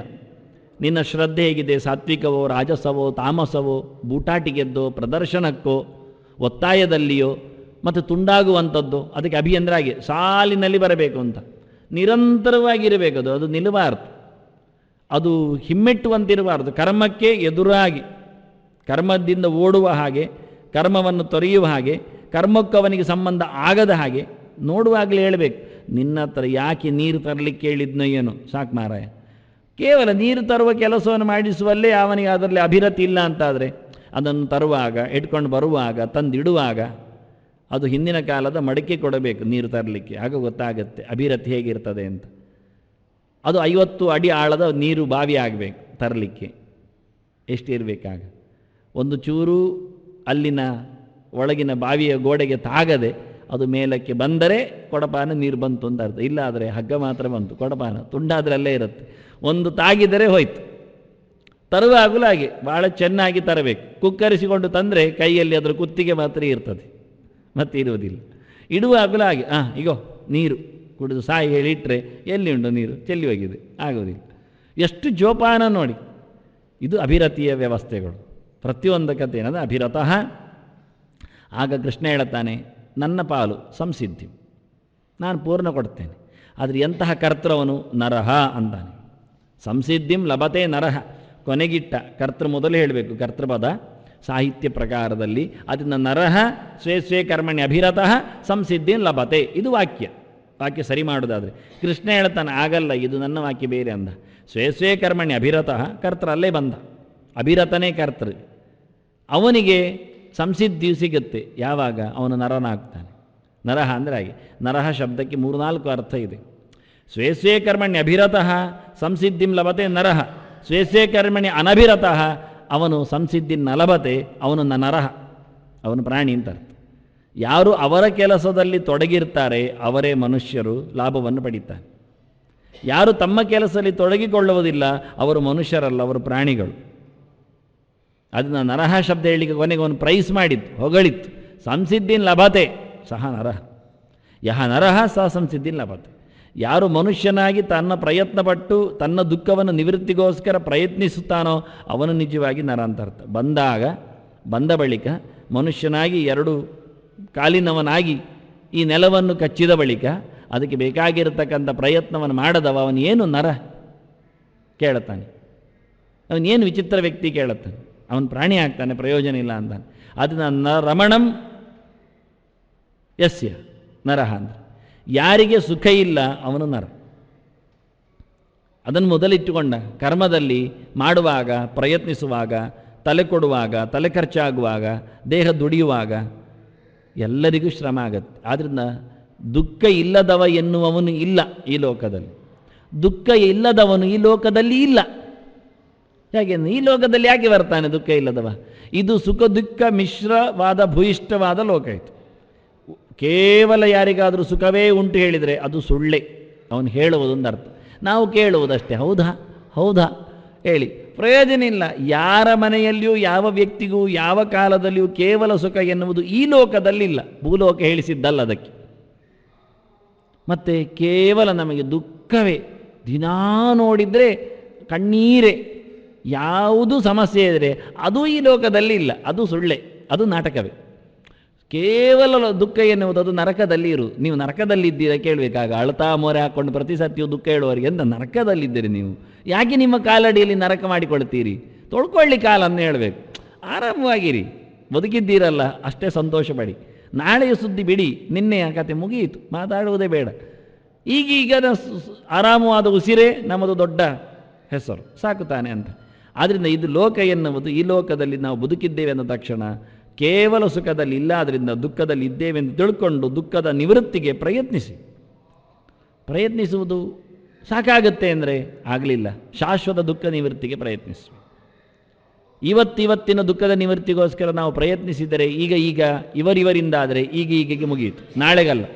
ಇವತ್ತಿನ ಒಂದು ದುಃಖ ನಿವೃತ್ತಿಗೆ ನಾವು ಇವರಿಂದಲೇ ಪ್ರಯತ್ನಿಸಿದರೆ ಇನ್ನೊಂದು ದುಃಖಕ್ಕೆ ಕಾರಣ ಆಗ್ಬೋದು. ಸತ್ಯ ಹೇಳುತ್ತೆ, ಇದು ಕಷ್ಟ. ನಾವು ಸಮಾಜದಿಂದ, ಸನಿಹದವರಿಂದ ನಮ್ಮ ದುಃಖದ ನಿವೃತ್ತಿಗೆ ನಾವು ಪ್ರಯತ್ನಿಸಿಕೊಂಡರೆ ನಾಳೆ ಇನ್ನೊಂದು ದೊಡ್ಡ ದುಃಖ ಬರ್ಬೋದು. ಅದಕ್ಕೋಸ್ಕರ ಭಗವಂತನ ಎಚ್ಚರ, ದೇವರ ಎಚ್ಚರಕ್ಕೆ ಕಾರಣವೇ ಭಗವದ್ ನಿಷ್ಠವಾದ ಕರ್ಮ ಮಾಡಲಿಕ್ಕೆ ವಿಷಯ ಇರುವುದೇ ನಮ್ಮ ಶಾಶ್ವತ ದುಃಖ ನಿವೃತ್ತಿಗೆ. ಈಗ ಒರೆಸುವುದು ಪ್ರಯೋಜನ ಇಲ್ಲ ಅಂತಾನೆ, ಅದು ಮತ್ತೆ ಉಮ್ಮಳಿಸಬಹುದು. ಶಾಶ್ವತವಾಗಿ ಅದನ್ನು ಕೆಡವುವವರು ಬೇಕು. ಆದ್ದರಿಂದ ಭಗವಂತ ಹೇಳಿದ್ದು, ಅಭಿರತ ಹೇಳಿತ್ತು, ನನಗೆ ಇದಿರಾಗಿ ಕೆಲಸ ಮಾಡಲಿ, ಸಮಾಜಕ್ಕೆ ಇದಿರಾಗಿ ಅಲ್ಲ. ಸಮಾಜದ ಮುಖ, ಅದರ ಒಳಗಿನ ಬಿಂಬನ, ನಿನ್ನ ಪ್ರತಿಬಿಂಬ ಸೇವೆ ಇರಬಹುದು, ಅದರ ಬಿಂಬದ ಆರಾಧನೆ ಆಗಬೇಕು, ಅದನ್ನು ಇಟ್ಟುಕೊಳ್ಳುತ್ತಾನೆ. ಆದ್ದರಿಂದ ಪೂರ ಎಲ್ಲ ಕಡೆಯಲ್ಲಿ ಒದ್ದನ್ನು ಬಿಡಲಿಕ್ಕೆ ಬರೋದಿಲ್ಲ. ಶುನಿಚೈವ ಸ್ವಪಾಕೇಚ ಪಂಡಿತ ಸಮದರ್ಶನ ಹೇಳಿದಾಗಿ ವಿದ್ಯಾ ವಿನಯ ಸಂಪನ್ನೆ ಬ್ರಾಹ್ಮಣೆ ಗವಿ ಹಸ್ತಿನಿ ಅಭಿತಃ ರಥಃ ಅಂತ. ಅವರಾಗುವುದಿಲ್ಲ, ಇವರಾಗ್ತದೆ, ಆ ಸಮಾಜ ಬೇಡ, ಈ ಜಾತಿಯವನಾಗುವುದಿಲ್ಲ, ಇಂಥವನನ್ನು ನೋಡಲಿ, ಇದೆಲ್ಲ ಇಲ್ಲ ಅಂತಾನೆ. ನಿನ್ನ ಕೆಲಸ ಮಾಡೋದ್ರೆ ನೋಡಿ, ಒಬ್ಬ ಡ್ರೈವರ್ ಅವನ ಕೆಲಸ ಮಾಡ್ತಾನೆ, ಜಾತಿ ನೋಡ್ತಾನೆ ಮೇಲತ್ತುವವನಿಗೆ, ಆ ಜಾತಿ ಬೇಡ, ನಿಲ್ಲಿಸಬೇಡ, ಹೋಗುವ, ಏನಿಲ್ಲ. ಯಾವ ಜಾತಿಯವ ಬಸ್ ಓನರ್ ಯಾವನೋ ಜಾತಿಯವ, ಡ್ರೈವರ್ ಯಾವುದೋ ಜಾತಿಯವ, ಕಂಡಕ್ಟರ್ ಯಾವುದೋ ಜಾತಿಯವ, ಎಷ್ಟು ಗಮ ಕ್ಲೀನರ್ ಇನ್ನು ಯಾವುದೋ ಜಾತಿಯವ, ಬ್ರಾಹ್ಮಣ ಕ್ಷತ್ರಿಯ ವೈಶ್ಯ ಶೂದ್ರ 4 ಇರ್ಬೋದು. ಇದು ನೋಡುವಾಗ ಯಾವುದೋ ಮತ, ಯಾವುದೋ ದೇಶದವ, ಎಲ್ಲಿನೋ ದುಡ್ಡಿನವ, ಯಾವುದೋ ವೃತ್ತಿಯವ, ಹತ್ತುವವನು ಯಾವನೋ, ಯಾಕೋ ಹರ್ತುತ್ತಾನೆ, ಯಾಕೋ ಇಳಿತಾನೆ, ಸಂಬಂಧವೇ ಇಲ್ಲ. ಒಂದು ಬಸ್ಸು ನೋಡಿದಾಗ ಉಂಟಲ್ಲ, ಅದು ಗೀತೆಯ ಸಂಪುಟ ಇದ್ದಾಗೆ ಒಂದು ದೃಷ್ಟಿಯಿಂದ. ನಿರ್ಲಿಪ್ತವಾಗಿ ಹೋಗುವವರು ಎಲ್ಲ ಯೋಗಿಗಳೇ ಮಾರ್ಯಾರೆ. ಪಕ್ಕದಲ್ಲಿ ಕೂತವರು, ಮೇಲಕ್ಕೆ ನಿಂತವರು, ಕೆಳಗೆ ಬೀಳುವವರು, ಹಾರುವವರು ಎಲ್ಲ ಒಂದು ರೀತಿಯ ವಿಚಿತ್ರ ಯೋಗಿಗಳೇ ನೋಡ್ಲಿಕ್ಕೆ ಹೋದರೆ. ಮಾತಾಡದೆ ಯಾರೋ ಹತ್ತಿರ್ತಾನೆ, ಯಾವನೋ ಕೂತಿರ್ತಾನೆ, ಯಾರೋನೋ ಪಕ್ಕ ಯಾರೋ ಕೂತಿರ್ತಾನೆ, ಅಲ್ಲಿ ಖಾಲಿ ಇತ್ತು ಕೂತ, ಸಂಬಂಧ ಇಲ್ಲ. ನೋಡಿ, ಇದಕ್ಕೇನು ಹೇಳ್ತೀರಿ? 10 ಕಡೆ ಖಾಲಿ ಸೀಟಿದೆ, ಯಾವನೊಬ್ಬ ಯಾವನಿಗೂ ಒತ್ತಿಕೊಂಡು ಕೂತ್ಕೊಳ್ಳುತ್ತಾನೆ. ಇಲ್ಲೇ ಯಾಕೆ ಕೂತ? ಇವನು ಕೇಳುವಾಗಿಲ್ಲ ಅವನನ್ನು, ಆ ದಪ್ಪದವ ಇಲ್ಲಿ ಬಂದು ಕೂತ, ಅಲ್ಲಿ ಕೂತಿದ್ರೆ ಚೆನ್ನಾಗಿತ್ತು, ಅವನಿಗೆ ಇನ್ನು ಖಂಡಿತ ಸಪೋರದವ ಅಂದು ಕೂತ, ಏನು ಮಾಡುವ? ಎಲ್ಲ ಮೊದಲು ಕೂತವರಿಗೆ 2ನೇ ಕೂತವರ ಮೇಲೆ ಯಾವತ್ತು ಕಣ್ಣು ಹೆಚ್ಚು ಕಡಿಮೆ. ಇವನು ಸಪೋರ ಅಂತ ತಿಳ್ಕೊಂಡು ಕೂತ, ಪಾಪ ಪುಣ್ಯಾತ್ಮ. ಇವನಿಗೆ ತಾನು ದಪ್ಪ ಅನಿಸಿಕೊಂಡು ಅವನು ಇನ್ನೂ ದಪ್ಪಾಗಿ ಇನ್ನೊಂದು ಕಡೆ ಕೂತ್ಕೊಳ್ಬೇಕು ಯೋಚನೆ ಬರೋದು. ಆದರೂ ಕೊನೆಗೇನೋ ಮಾತುಕತೆ ಆಗುತ್ತೆ, ಮಾತಾಡ್ತಾ ಎಷ್ಟೋ ಆತ್ಮೀಯ ಆಗುತ್ತೆ. ವಿಷಯಗಳಲ್ಲೋ, ದೇಶದಿಂದಲೋ, ಭಾಷೆಯಿಂದಲೋ, ಗುಣಲಕ್ಷಣದಿಂದಲೋ ಅಥವಾ ನೋವಿನಿಂದಲೋ. ನೋವಿಗೂ ಚೆನ್ನಾಗಿರುತ್ತೆ, ಒಟ್ಟಾಗ್ತಾರೆ, ನೋವಿಗೂ ಒಟ್ಟಾಗ್ತಾರೆ, ಸುಖಕ್ಕೂ ಒಟ್ಟಾಗ್ತಾರೆ, ದೇಶಕ್ಕೂ ಒಟ್ಟಾಗ್ತಾರೆ, ಭಾಷೆಗೂ. ಕೊನೆಗೆ ಕೂಡಲೇ ಹೇಳುತ್ತಾನವ, ಎಲ್ಲ ಕಳೆದು ಹೋದಾಗೆ, ಎಲ್ಲ ಬಿಟ್ಟಾಗೆ ಎಂದ ಇಳಿಲಿಕ್ಕಾಯ್ತು ಅಂತ ಇಳಿದಾಯ್ತವ. ಅಷ್ಟೇ ನಿರ್ಲಿಪ್ತನಾಗಿ ಅಲ್ಲಿಗೆ ಎಲ್ಲಿ ಹೋಯ್ತು ಅಲ್ಲಿಗೆ ಕಟಕ್. ಬಹಳ ಚೆನ್ನಾಗಿ ಪುಟ್ಟ ಓದ್ತಾ ಹೋಗುವಾಗ ಎಲೆಕ್ಟ್ರಿಕ್ನವ್ರು ಲೈಟ್ ತೆಗೆದಾಗೆ ಪಡಕ್ಕ ಅಂತ ಅಯ್ಯ ಶ್ಯಾ ಅಂತದೆ. ಪೂರ ಹಿಂದಿದ್ದೆಲ್ಲ ಮರೆತು ಹೋಗ್ತದೆ. ಕಂಪ್ಯೂಟರ್ ಮೈಂಡ್ ಅಲ್ವಾ, ಏನು ಮಾಡೋದು, ಎಲ್ಲ ಡಿಲೀಟ್ ಆಗುತ್ತೆ. ಸುಮಾರು 25 ಪುಟ ಓದಿರ್ತಾನೆ, 26ನೇ ಪುಟ ಅರ್ಧಕ್ಕೆ ಓದುವಾಗ ಕರೆಂಟ್ ಕೈ ಕೊಡ್ತದೆ, ರಪಕ್ಕ ಹೋಗಿ ಬಿಡ್ತದೆ. ಓದ ತಕ್ಷಣ ಪೂರ 26 ಪುಟವು ಮರೆತು ಹೋಗ್ತದೆ ಕೂಡಲೇ. ಈ ಹಗ್ಗ ಪೀಟಿಸಿದಾಗೆ ಹಗ್ಗವನ್ನು ಹೆಣೆಯುವಾಗ ಒಮ್ಮೆ ಬಿಟ್ಟರೆ ಎಲ್ಲ ಹೋಯ್ತು, ಸಡಿಲಾಗಿ ಬಿಡುತ್ತೆ. ಹಾಗೆ ಪೂರ ಸಡಿಲಾಗುತ್ತೆ. ಅದು ಒಮ್ಮೆ ಕೂತಾಗ ಪೂರ ಓದಿ ಮುಗಿಸ್ಬೇಕು. ಬೈಂಡಿನಿಂದ ಆ ಬೈಂಡಿನವರೆಗೆ ಹೋದರೆ ಬೈಂಡಿಂಗ್ ಆಗ್ತದೆ. ಇಲ್ಲ ಆದರೆ ಎಂತ ಆಯ್ತೇನೋ ಮಾರ್ರೆ, ಮುಗಿದಿದೆ, ಮತ್ತು ನಾಳೆ ಶುರುವಿಂದ ಶುರು ಮಾಡಬೇಕು. ಅಂಥ ಸಣ್ಣ ತಲೆಯೂ ಇರ್ತದೆ ಕೆಲವೊಮ್ಮೆ, ದೊಡ್ಡ ತಲೆಯೋ ಸಣ್ಣ ತಲೆ. ಹೀಗೆ ವಿಚಿತ್ರವಾಗಿ ಸ್ವೇ ಕರ್ಮಣಿ ಅನ್ನುವಲ್ಲಿ ಪ್ರತಿಯೊಬ್ಬನು ಅವನ ಕೆಲಸ ಎನ್ನುವುದನ್ನು ಚೆನ್ನಾಗಿ ನೋಡಿಕೊಂಡಲ್ಲಿ ಅಭಿತಃ ರತಿ ಇರ್ತದೆ. ಯಾರನ್ನು ಬಿಡಲಿಕ್ಕಿಲ್ಲ.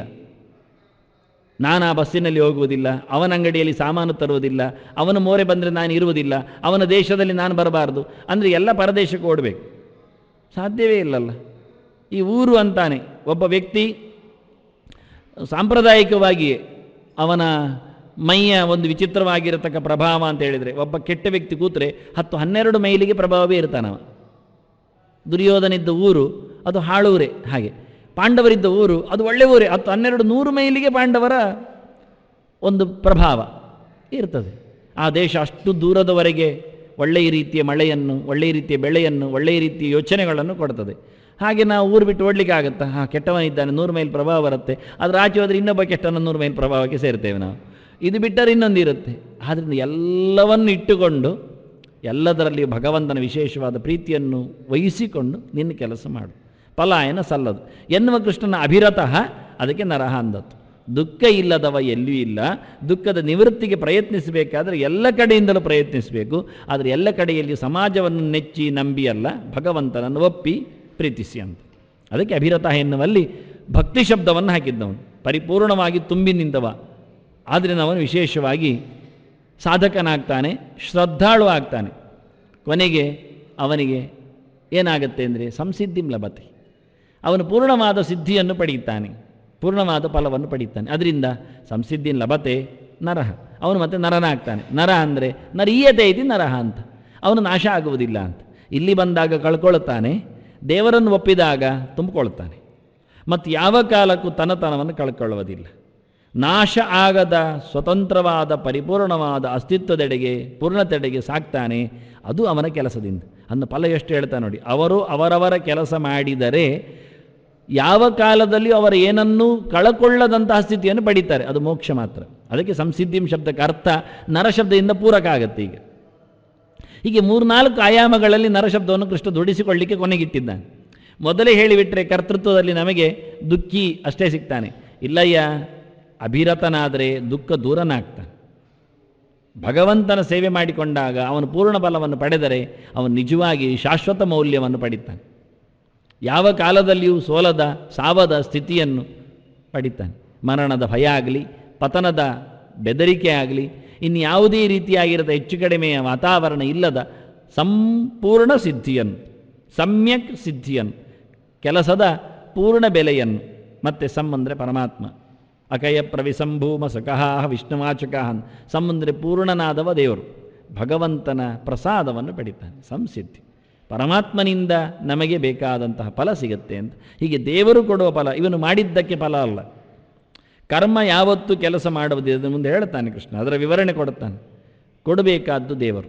ಅದರಿಂದ ಸಂಸಿದ್ಧಿ ಅಂದರೆ ಅಂದರೆ ಪರಮಾತ್ಮನಿಂದ ನಮಗೆ ಬೇಕಾಗಿರತಕ್ಕ ಫಲ ಅದು ಸಿಗುವುದು. ಲಭತೆ ಸಂಸಿದ್ಧಿಂ ಲಭತೆ ನರಹ. ಸ್ವಕರ್ಮ ನಿರತಃ ಸಿದ್ಧಿಂ ಯಥಾ ವಿಂದತಿ ತಶ್ರುಣು.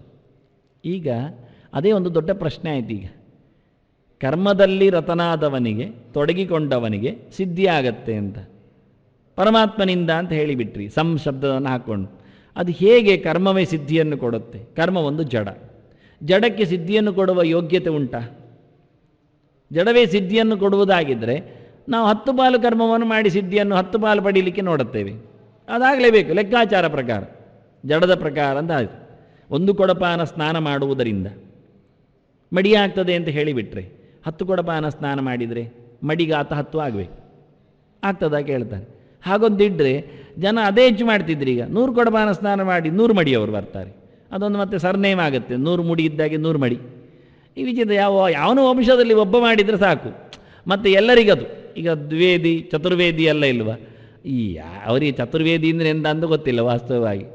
ಯಾರೋ ಒಬ್ಬ ಅವರ ಬದುಕಿನಲ್ಲಿ ಯಾವನೋ ಒಬ್ಬ 4 ವೇದವನ್ನು ಎಲ್ಲಿಯೋ ಓದಿರಬಹುದು, ಗೊತ್ತಿಲ್ಲ. ಯಾವತ್ತೂ ವೇದ ಲಕ್ಷಣವನ್ನು ಕೊಡುವಲ್ಲಿ ಶಾಸ್ತ್ರಕಾರರು ವೇದ ಕೃಷ್ಣೋದಿಗಂತವ್ಯ ಸರಹಸ್ಯ ದ್ವಿಜನ್ಮನ ಅಂತಾನೆ. ವೇದ ಅಂದರೆ ಅದರ ಸಂಹಿತಾ ಭಾಗ, ಆರಣ್ಯಕ ಭಾಗ, ಬ್ರಾಹ್ಮಣ ಭಾಗ, ಉಪನಿಷತ್ ಭಾಗ ಎಲ್ಲ ಅರ್ಥ ಆಗಬೇಕು ಒಂದು ವೇದ ಅಂದರೆ.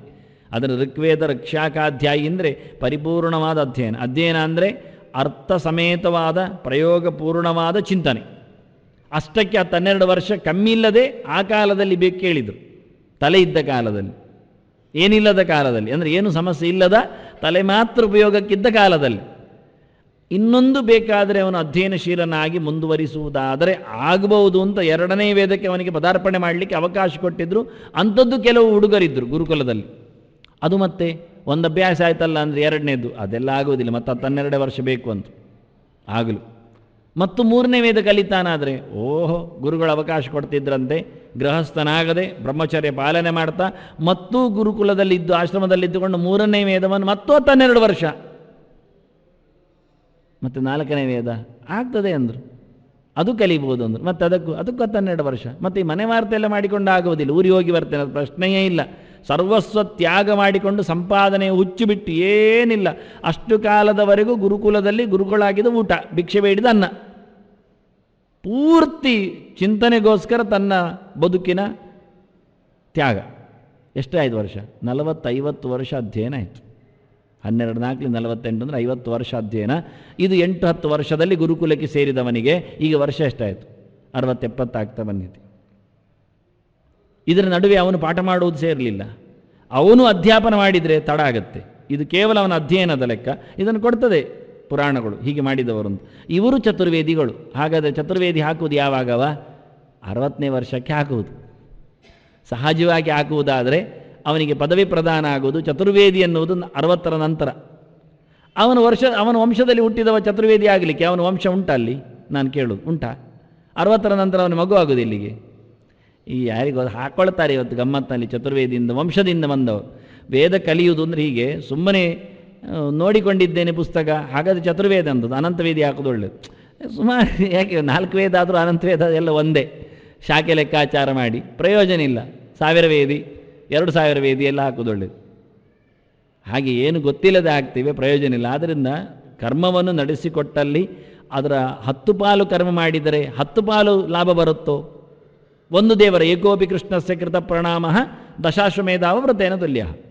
ಒಂದು ದೇವರಿಗೆ ಮಾಡುವ ನಮಸ್ಕಾರ 10 ಯಾಗದ ಫಲ ಕೊಡುತ್ತೆ. ಸರಿ, ಅದರಿಂದ ಮೋಕ್ಷ ಸಿದ್ಧಿಯಾಗತ್ತೆ. ಹಾಗಾದರೆ 10 ನಮಸ್ಕಾರ ಮಾಡಿದರೆ 10 ಮೋಕ್ಷ ಕೊಡಬೇಕೀಗ. 10 ಮೋಕ್ಷ ಅಂತ ಉಂಟಾ? ಅಂದ ಕರ್ಮದಿಂದ ಸಿಗೋ ನೀವು ಬದಲಿಸಬೇಕು. ಮೋಕ್ಷದಲ್ಲಿ 10 ಪಟ್ಟು ಆನಂದ, ಅದು ವ್ಯತ್ಯಾಸ ಆಯಿತು. ಈಗ ಕರ್ಮತಂತ್ರ ವ್ಯತ್ಯಾಸ ಆಯಿತು, ಕರ್ಮ ಸಮಾನ ಆಯಿತು, ಫಲ ವ್ಯತ್ಯಾಸ ಆಯಿತು, ಅದು ಪ್ರಯೋಜನ ಇಲ್ಲ. ಉತ್ತರಿಸುವುದು ನಾವು ಹಾಗೆ. ಹಾಗಾದರೆ ಒಂದೇ ದೇವರಿಗೆ ನಮಸ್ಕಾರ ಮಾಡಲಿಯಾ? 2 ಮಾಡೋದು ಬೇಡವೋ? 2 ಮಾಡಬೇಕು, 4 ಮಾಡಬೇಕು. ನೋಡಿ, ಊಟಕ್ಕೇನು ಬೇಕು? ಏನಾದರೂ ಬೇಕು, ಹೊಟ್ಟೆ ತುಂಬಲಿಕ್ಕೆ ಬೇಕು. ಹೌದು, ಮತ್ತು 2 ಸ್ವೀಟ್ ಯಾಕೆ? 1 ಸ್ವೀಟ್ ಸಾಲದ? ಸಾಕಯ್ಯ. ಒಂದೇ ಮಾಡಿದರೆ ಒಂದನ್ನೇ 2 ಹಾಕ್ಕೊಳ್ತೇವೆ, 2 ಮಾಡಿದರೆ ಒಂದೊಂದು ಹಾಕ್ಕೊಳ್ತೇವೆ ಅಷ್ಟೇ. ಹೊಟ್ಟೆ ತುಂಬುವುದು ಅಷ್ಟರಲ್ಲೇ. ಇಷ್ಟು kg ಅಂಶ ತಿಂದಾಗ ಹೊಟ್ಟೆ ತುಂಬುತ್ತೇ ಇರ್ತದೆ, ಅದರ ಆಚೆಗೆ ಆಗುವುದಿಲ್ಲ. ನೀವು 25 ಸ್ವೀಟ್ ಮಾಡಿ ಎಂತ ಮಾಡ್ತಾನೆ? ಒಂದೊಂದು ತಿಂತಾನೆ ಅಂದರೆ ಒಂದೊಂದು ತಿಂತಾನೆ, ಆಸ್ಪತ್ರೆಯಲ್ಲಿ 50 ದಿವಸ ಮಲಗ್ತಾನೆ, ಪ್ರಯೋಜನ ಎಂತ? ಹಾಗೇನು ಮಾಡ್ತಾನೆ? 25 ಸ್ವೀಟ್ ಇದ್ದರೆ ಪ್ರತಿಯೊಂದನ್ನು ಮೂಸುವುದು ಮಾತ್ರ, ಕೆಲವನ್ನು ಕಿತ್ತು ಅದರದ್ದು ದ್ರಾಕ್ಷಿ ಮಾತ್ರ ತಿಂತಾನೆ, ಇನ್ನು ಕೆಲವನ್ನು ಮುಟ್ಟುವುದಷ್ಟೇ, ಪ್ರಯೋಜನ ಇಲ್ಲ. ತಿನ್ನುವುದು ಅವನು 2ರಷ್ಟೋ 4ರಷ್ಟೋ ಆಗಿಬಿಟ್ರೆ ಮತ್ತೆ 10-20 ನೋಡಲಿಕ್ಕೆ ಮಾತ್ರ ಆಗುತ್ತೆ, ಪ್ರಯೋಜನ ಏನು? ಆದರೆ ಏನಾಯಿತು? ಗಮ್ಮತ್ತಾಯಿತು ಹೇಳ್ಬೋದು. 10-25 ತುಣುಕು ತಿಂದಿದ್ದೇನೆ ಇರುವೆ ಹಾಗೆ. ಒಂದು ಖುಷಿ ನೋಡಬೇಕಂದ. ಎಂಥ ಖುಷಿ? ಕರ್ಮ ಏನಿಲ್ಲ, ಆಗುವುದೆಲ್ಲ ಒಂದೇ ಮಲ, ಅದರಲ್ಲಿ ವ್ಯತ್ಯಾಸ ಇಲ್ಲ. ಭೌತವಾದ ಸುಖದಲ್ಲಿ ಇಷ್ಟೇ. ಆದರೆ ಅಲೌಕಿಕವಾದ ಆನಂದದಲ್ಲಿ, ಮೋಕ್ಷದಲ್ಲಿ 10-25 ನಮಸ್ಕಾರ ಮಾಡುವ ಮೂಲಕ, 10-25 ಸ್ತೋತ್ರಗಳಿಂದ ಭಗವಂತನ ಗುಣಗಾನ ಮಾಡುವ ಮೂಲಕ ಆನಂದದಲ್ಲಿ 10-25 ಮಟ್ಟು ಹೆಚ್ಚಾಗತ್ತೆ. ಅದನ್ನು ಅನುಭವಿಸುವ ಯೋಗ್ಯತೆ ಇದೆ ಅಲ್ಲಿ. ಇಲ್ಲಿ ತಿನ್ನುವ ಯೋಗ್ಯತೆ ಇಲ್ಲ ನಮಗೆ. 25 ಸ್ವೀಟ್ ಮಾಡಿದರೆ ತಿನ್ನುವ ಯೋಗ್ಯತೆ ಇಲ್ಲ, 2 ಮುಗಿಯಿತು, ಅದರ ಆಚೆಗೆ ಇಲ್ಲ. ಅದರ ಆಚೆಗೆ ತಿಂದರೆ ನಾವಿರುವುದಿಲ್ಲ, ನಮ್ಮನ್ನು ಕೊಲ್ಲಿಕ್ಕೆ ಮಾಡಬೇಕು ಔತಣ, ಮತ್ತೆಂತ ಇಲ್ಲ, ಬದುಕಿಸ್ಲಿಕ್ಕಲ್ಲ. ಆದರೆ ಭಗವಂತನ ಸೇವೆಯಲ್ಲಿ 10-25 ಪಟ್ಟು ಅವನಿಗೇನು ಬರುತ್ತೆ ಅಂದರೆ ಆನಂದ ಬರ್ತದೆ. ಆನಂದ ವಸ್ತುವಿನಿಂದ ಬಂದದ್ದಲ್ಲ, ಆದ್ದರಿಂದ ಅದನ್ನು ಅನುಭವಿಸುವ ಯೋಗ್ಯತೆ ಅಲ್ಲಿದೆ, ಆ ಯೋಗ್ಯತೆಯಲ್ಲಿ ಅಭಿವ್ಯಕ್ತಿ ಆಗುತ್ತೆ. ಅದನ್ನು ನಾವು ಆನಂದದಲ್ಲಿ ತಾರತಮ್ಯವನ್ನು ಕೂಡಿಸಿ ಸೇವೆಯ ತಾರತಮ್ಯವನ್ನು ಹೇಳುತ್ತೇವೆ, ಅದು ಭಗವಂತನನ್ನಿಟ್ಟುಕೊಂಡು. ಇವನ ಪ್ರಶ್ನೆ ಏನು ಕೇಳಿದರೆ, ಕರ್ಮವೇ ಹೇಗೆ ಫಲವನ್ನು ಕೊಡ್ತದೆ ಅಂತ. ಕರ್ಮವೇ ಒಂದೊಮ್ಮೆ ಫಲ ಕೊಡುವುದಾದರೆ 10 ಯಾಗ ಮಾಡಿದರೆ 10 ಸ್ವರ್ಗ ಬೇಕು, 100 ಯಾಗ ಒಮ್ಮೆಲೆ ರಥಬೀದಿಯಲ್ಲಿ ಮಾಡಿದರೆ 100 ಸ್ವರ್ಗ. ಆಹಾ, ಏನು ಕೇಳ್ತಾನೆ, ಅಂಥದ್ದಿಲ್ಲ ಅಂದರೆ. ಆದ್ದರಿಂದ ಕರ್ಮವೇ ಫಲವನ್ನು ಕೊಡುವುದಿಲ್ಲ, ಕರ್ಮ ಜಡ.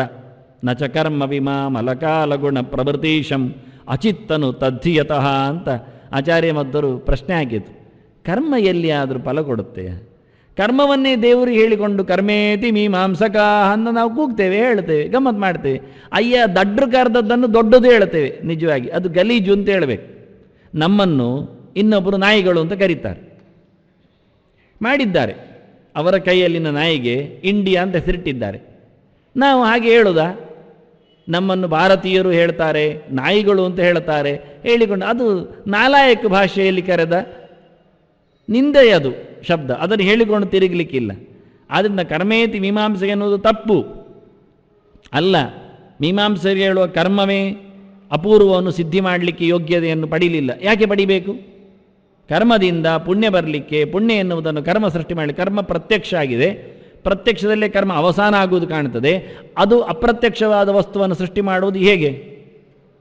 ಆಗುವುದಿಲ್ಲ, ಕಾಣುವುದೇ ಇಲ್ಲ, ವ್ಯವಸ್ಥೆ ಇಲ್ಲ. ಅದು ಮತ್ತೆ ಕಾಯುವುದು, 10 ದಿನದ ಕರ್ಮವನ್ನು ಕಾಯುವುದು, ಮತ್ತು 10 ಪುಣ್ಯ ಒಟ್ಟಾಗುವುದು, ಅದೊಂದು ಹೊಸ ಪುಣ್ಯವನ್ನು ಸೃಷ್ಟಿಸುವುದು, ಎಲ್ಲ ಹೇಳಲಿಕ್ಕೆ ಗಮ್ಮತ್ತಿರ್ತದೆ, ಖುಷಿಯಾಗ್ತದೆ, ಸಣ್ಣ ಮಕ್ಕಳು ಕೇಳಬಹುದಷ್ಟೇ.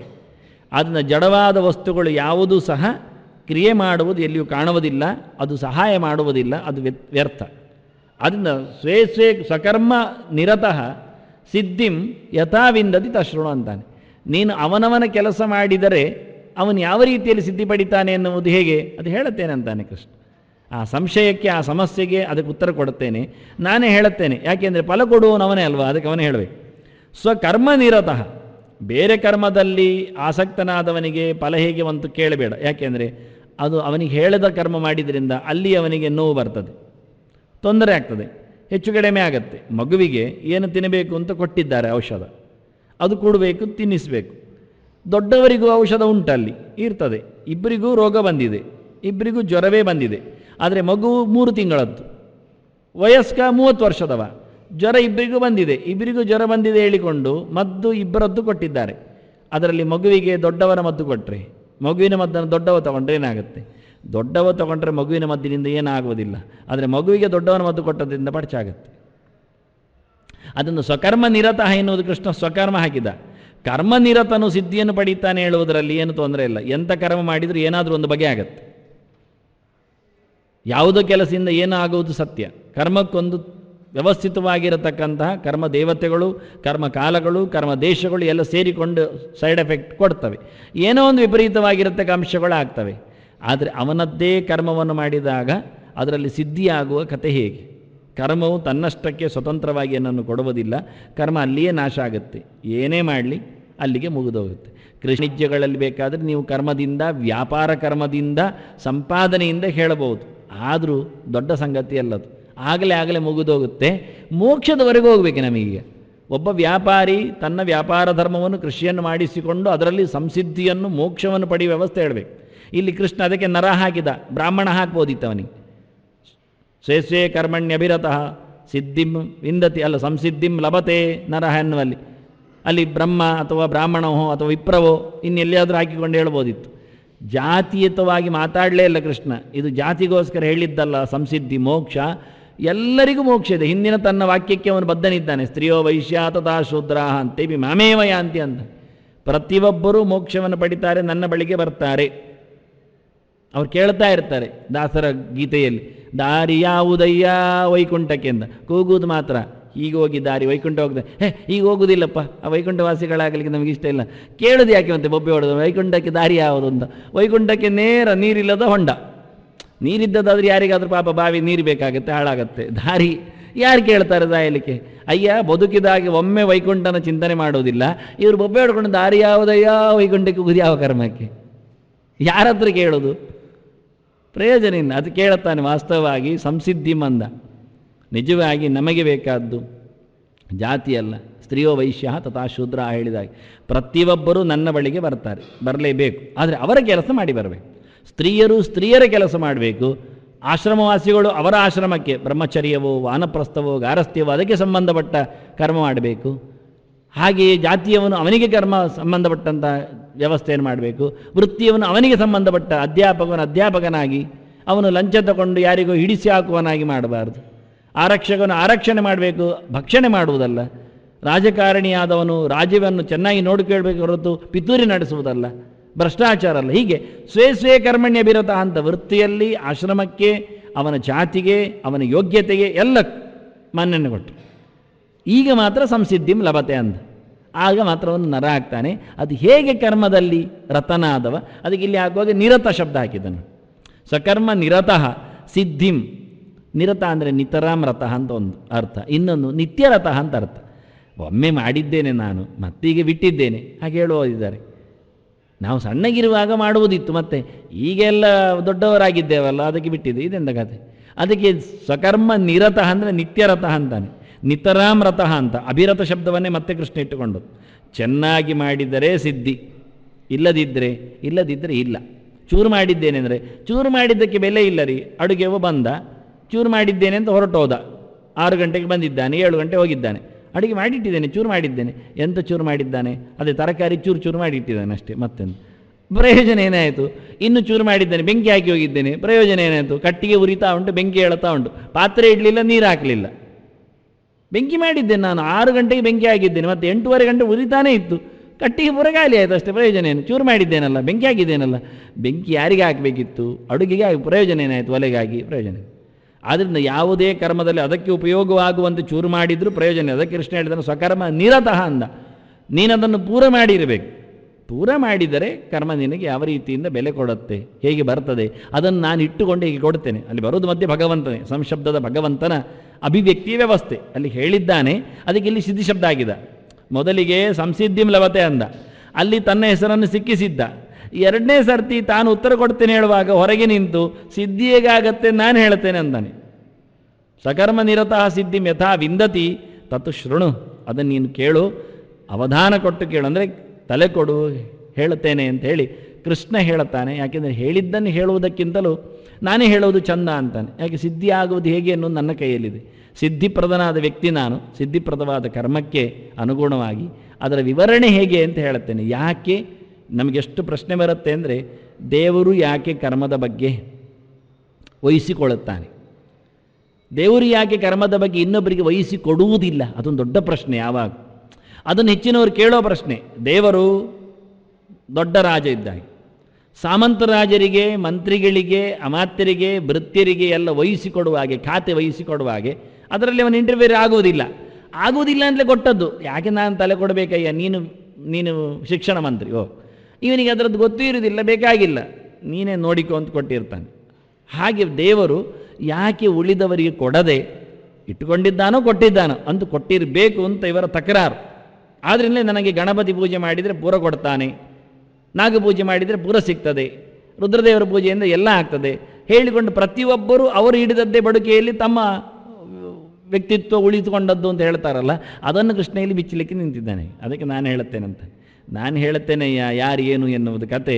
ಇಷ್ಟಕ್ಕೆಲ್ಲ ದೊಡ್ಡದಾಗಿರತಕ್ಕ ಒಂದು ಭಗವತ್ ಪ್ರತಿಷ್ಠೆ, ಅವನ ಪ್ರಜ್ಞೆಯ ಉತ್ತರ ಮುಂದೆ ಕೃಷ್ಣ ಕರ್ಮದಿಂದ ಆಗುವ ಸಿದ್ಧಿಯಲ್ಲಿ ದೇವರ ಪಾತ್ರ ಎನ್ನುವ ಒಂದು ಪ್ರಶ್ನೆಯ ಅದ್ಭುತವಾದ ಒಂದು ರೋಚಕವಾದ ಬೀಜದ ಉತ್ತರವನ್ನು ಕೃಷ್ಣ ನೀಡುತ್ತಾನೆ. ಶ್ರೀಕೃಷ್ಣ ಅರ್ಪಣಮಸ್ತು. ನೀಡುತ್ತಾನೆ ಶ್ರೀಕೃಷ್ಣ ಅರ್ಪಣಮಸ್ತು. ನೀಡುತ್ತಾನೆ ಶ್ರೀಕೃಷ್ಣ ಅರ್ಪಣಮಸ್ತು. ನೀಡುತ್ತಾನೆ ಶ್ರೀಕೃಷ್ಣ ಅರ್ಪಣಮಸ್ತು. ನೀಡುತ್ತಾನೆ ಶ್ರೀಕೃಷ್ಣ ಅರ್ಪಣಮಸ್ತು. ನೀಡುತ್ತಾನೆ ಶ್ರೀಕೃಷ್ಣ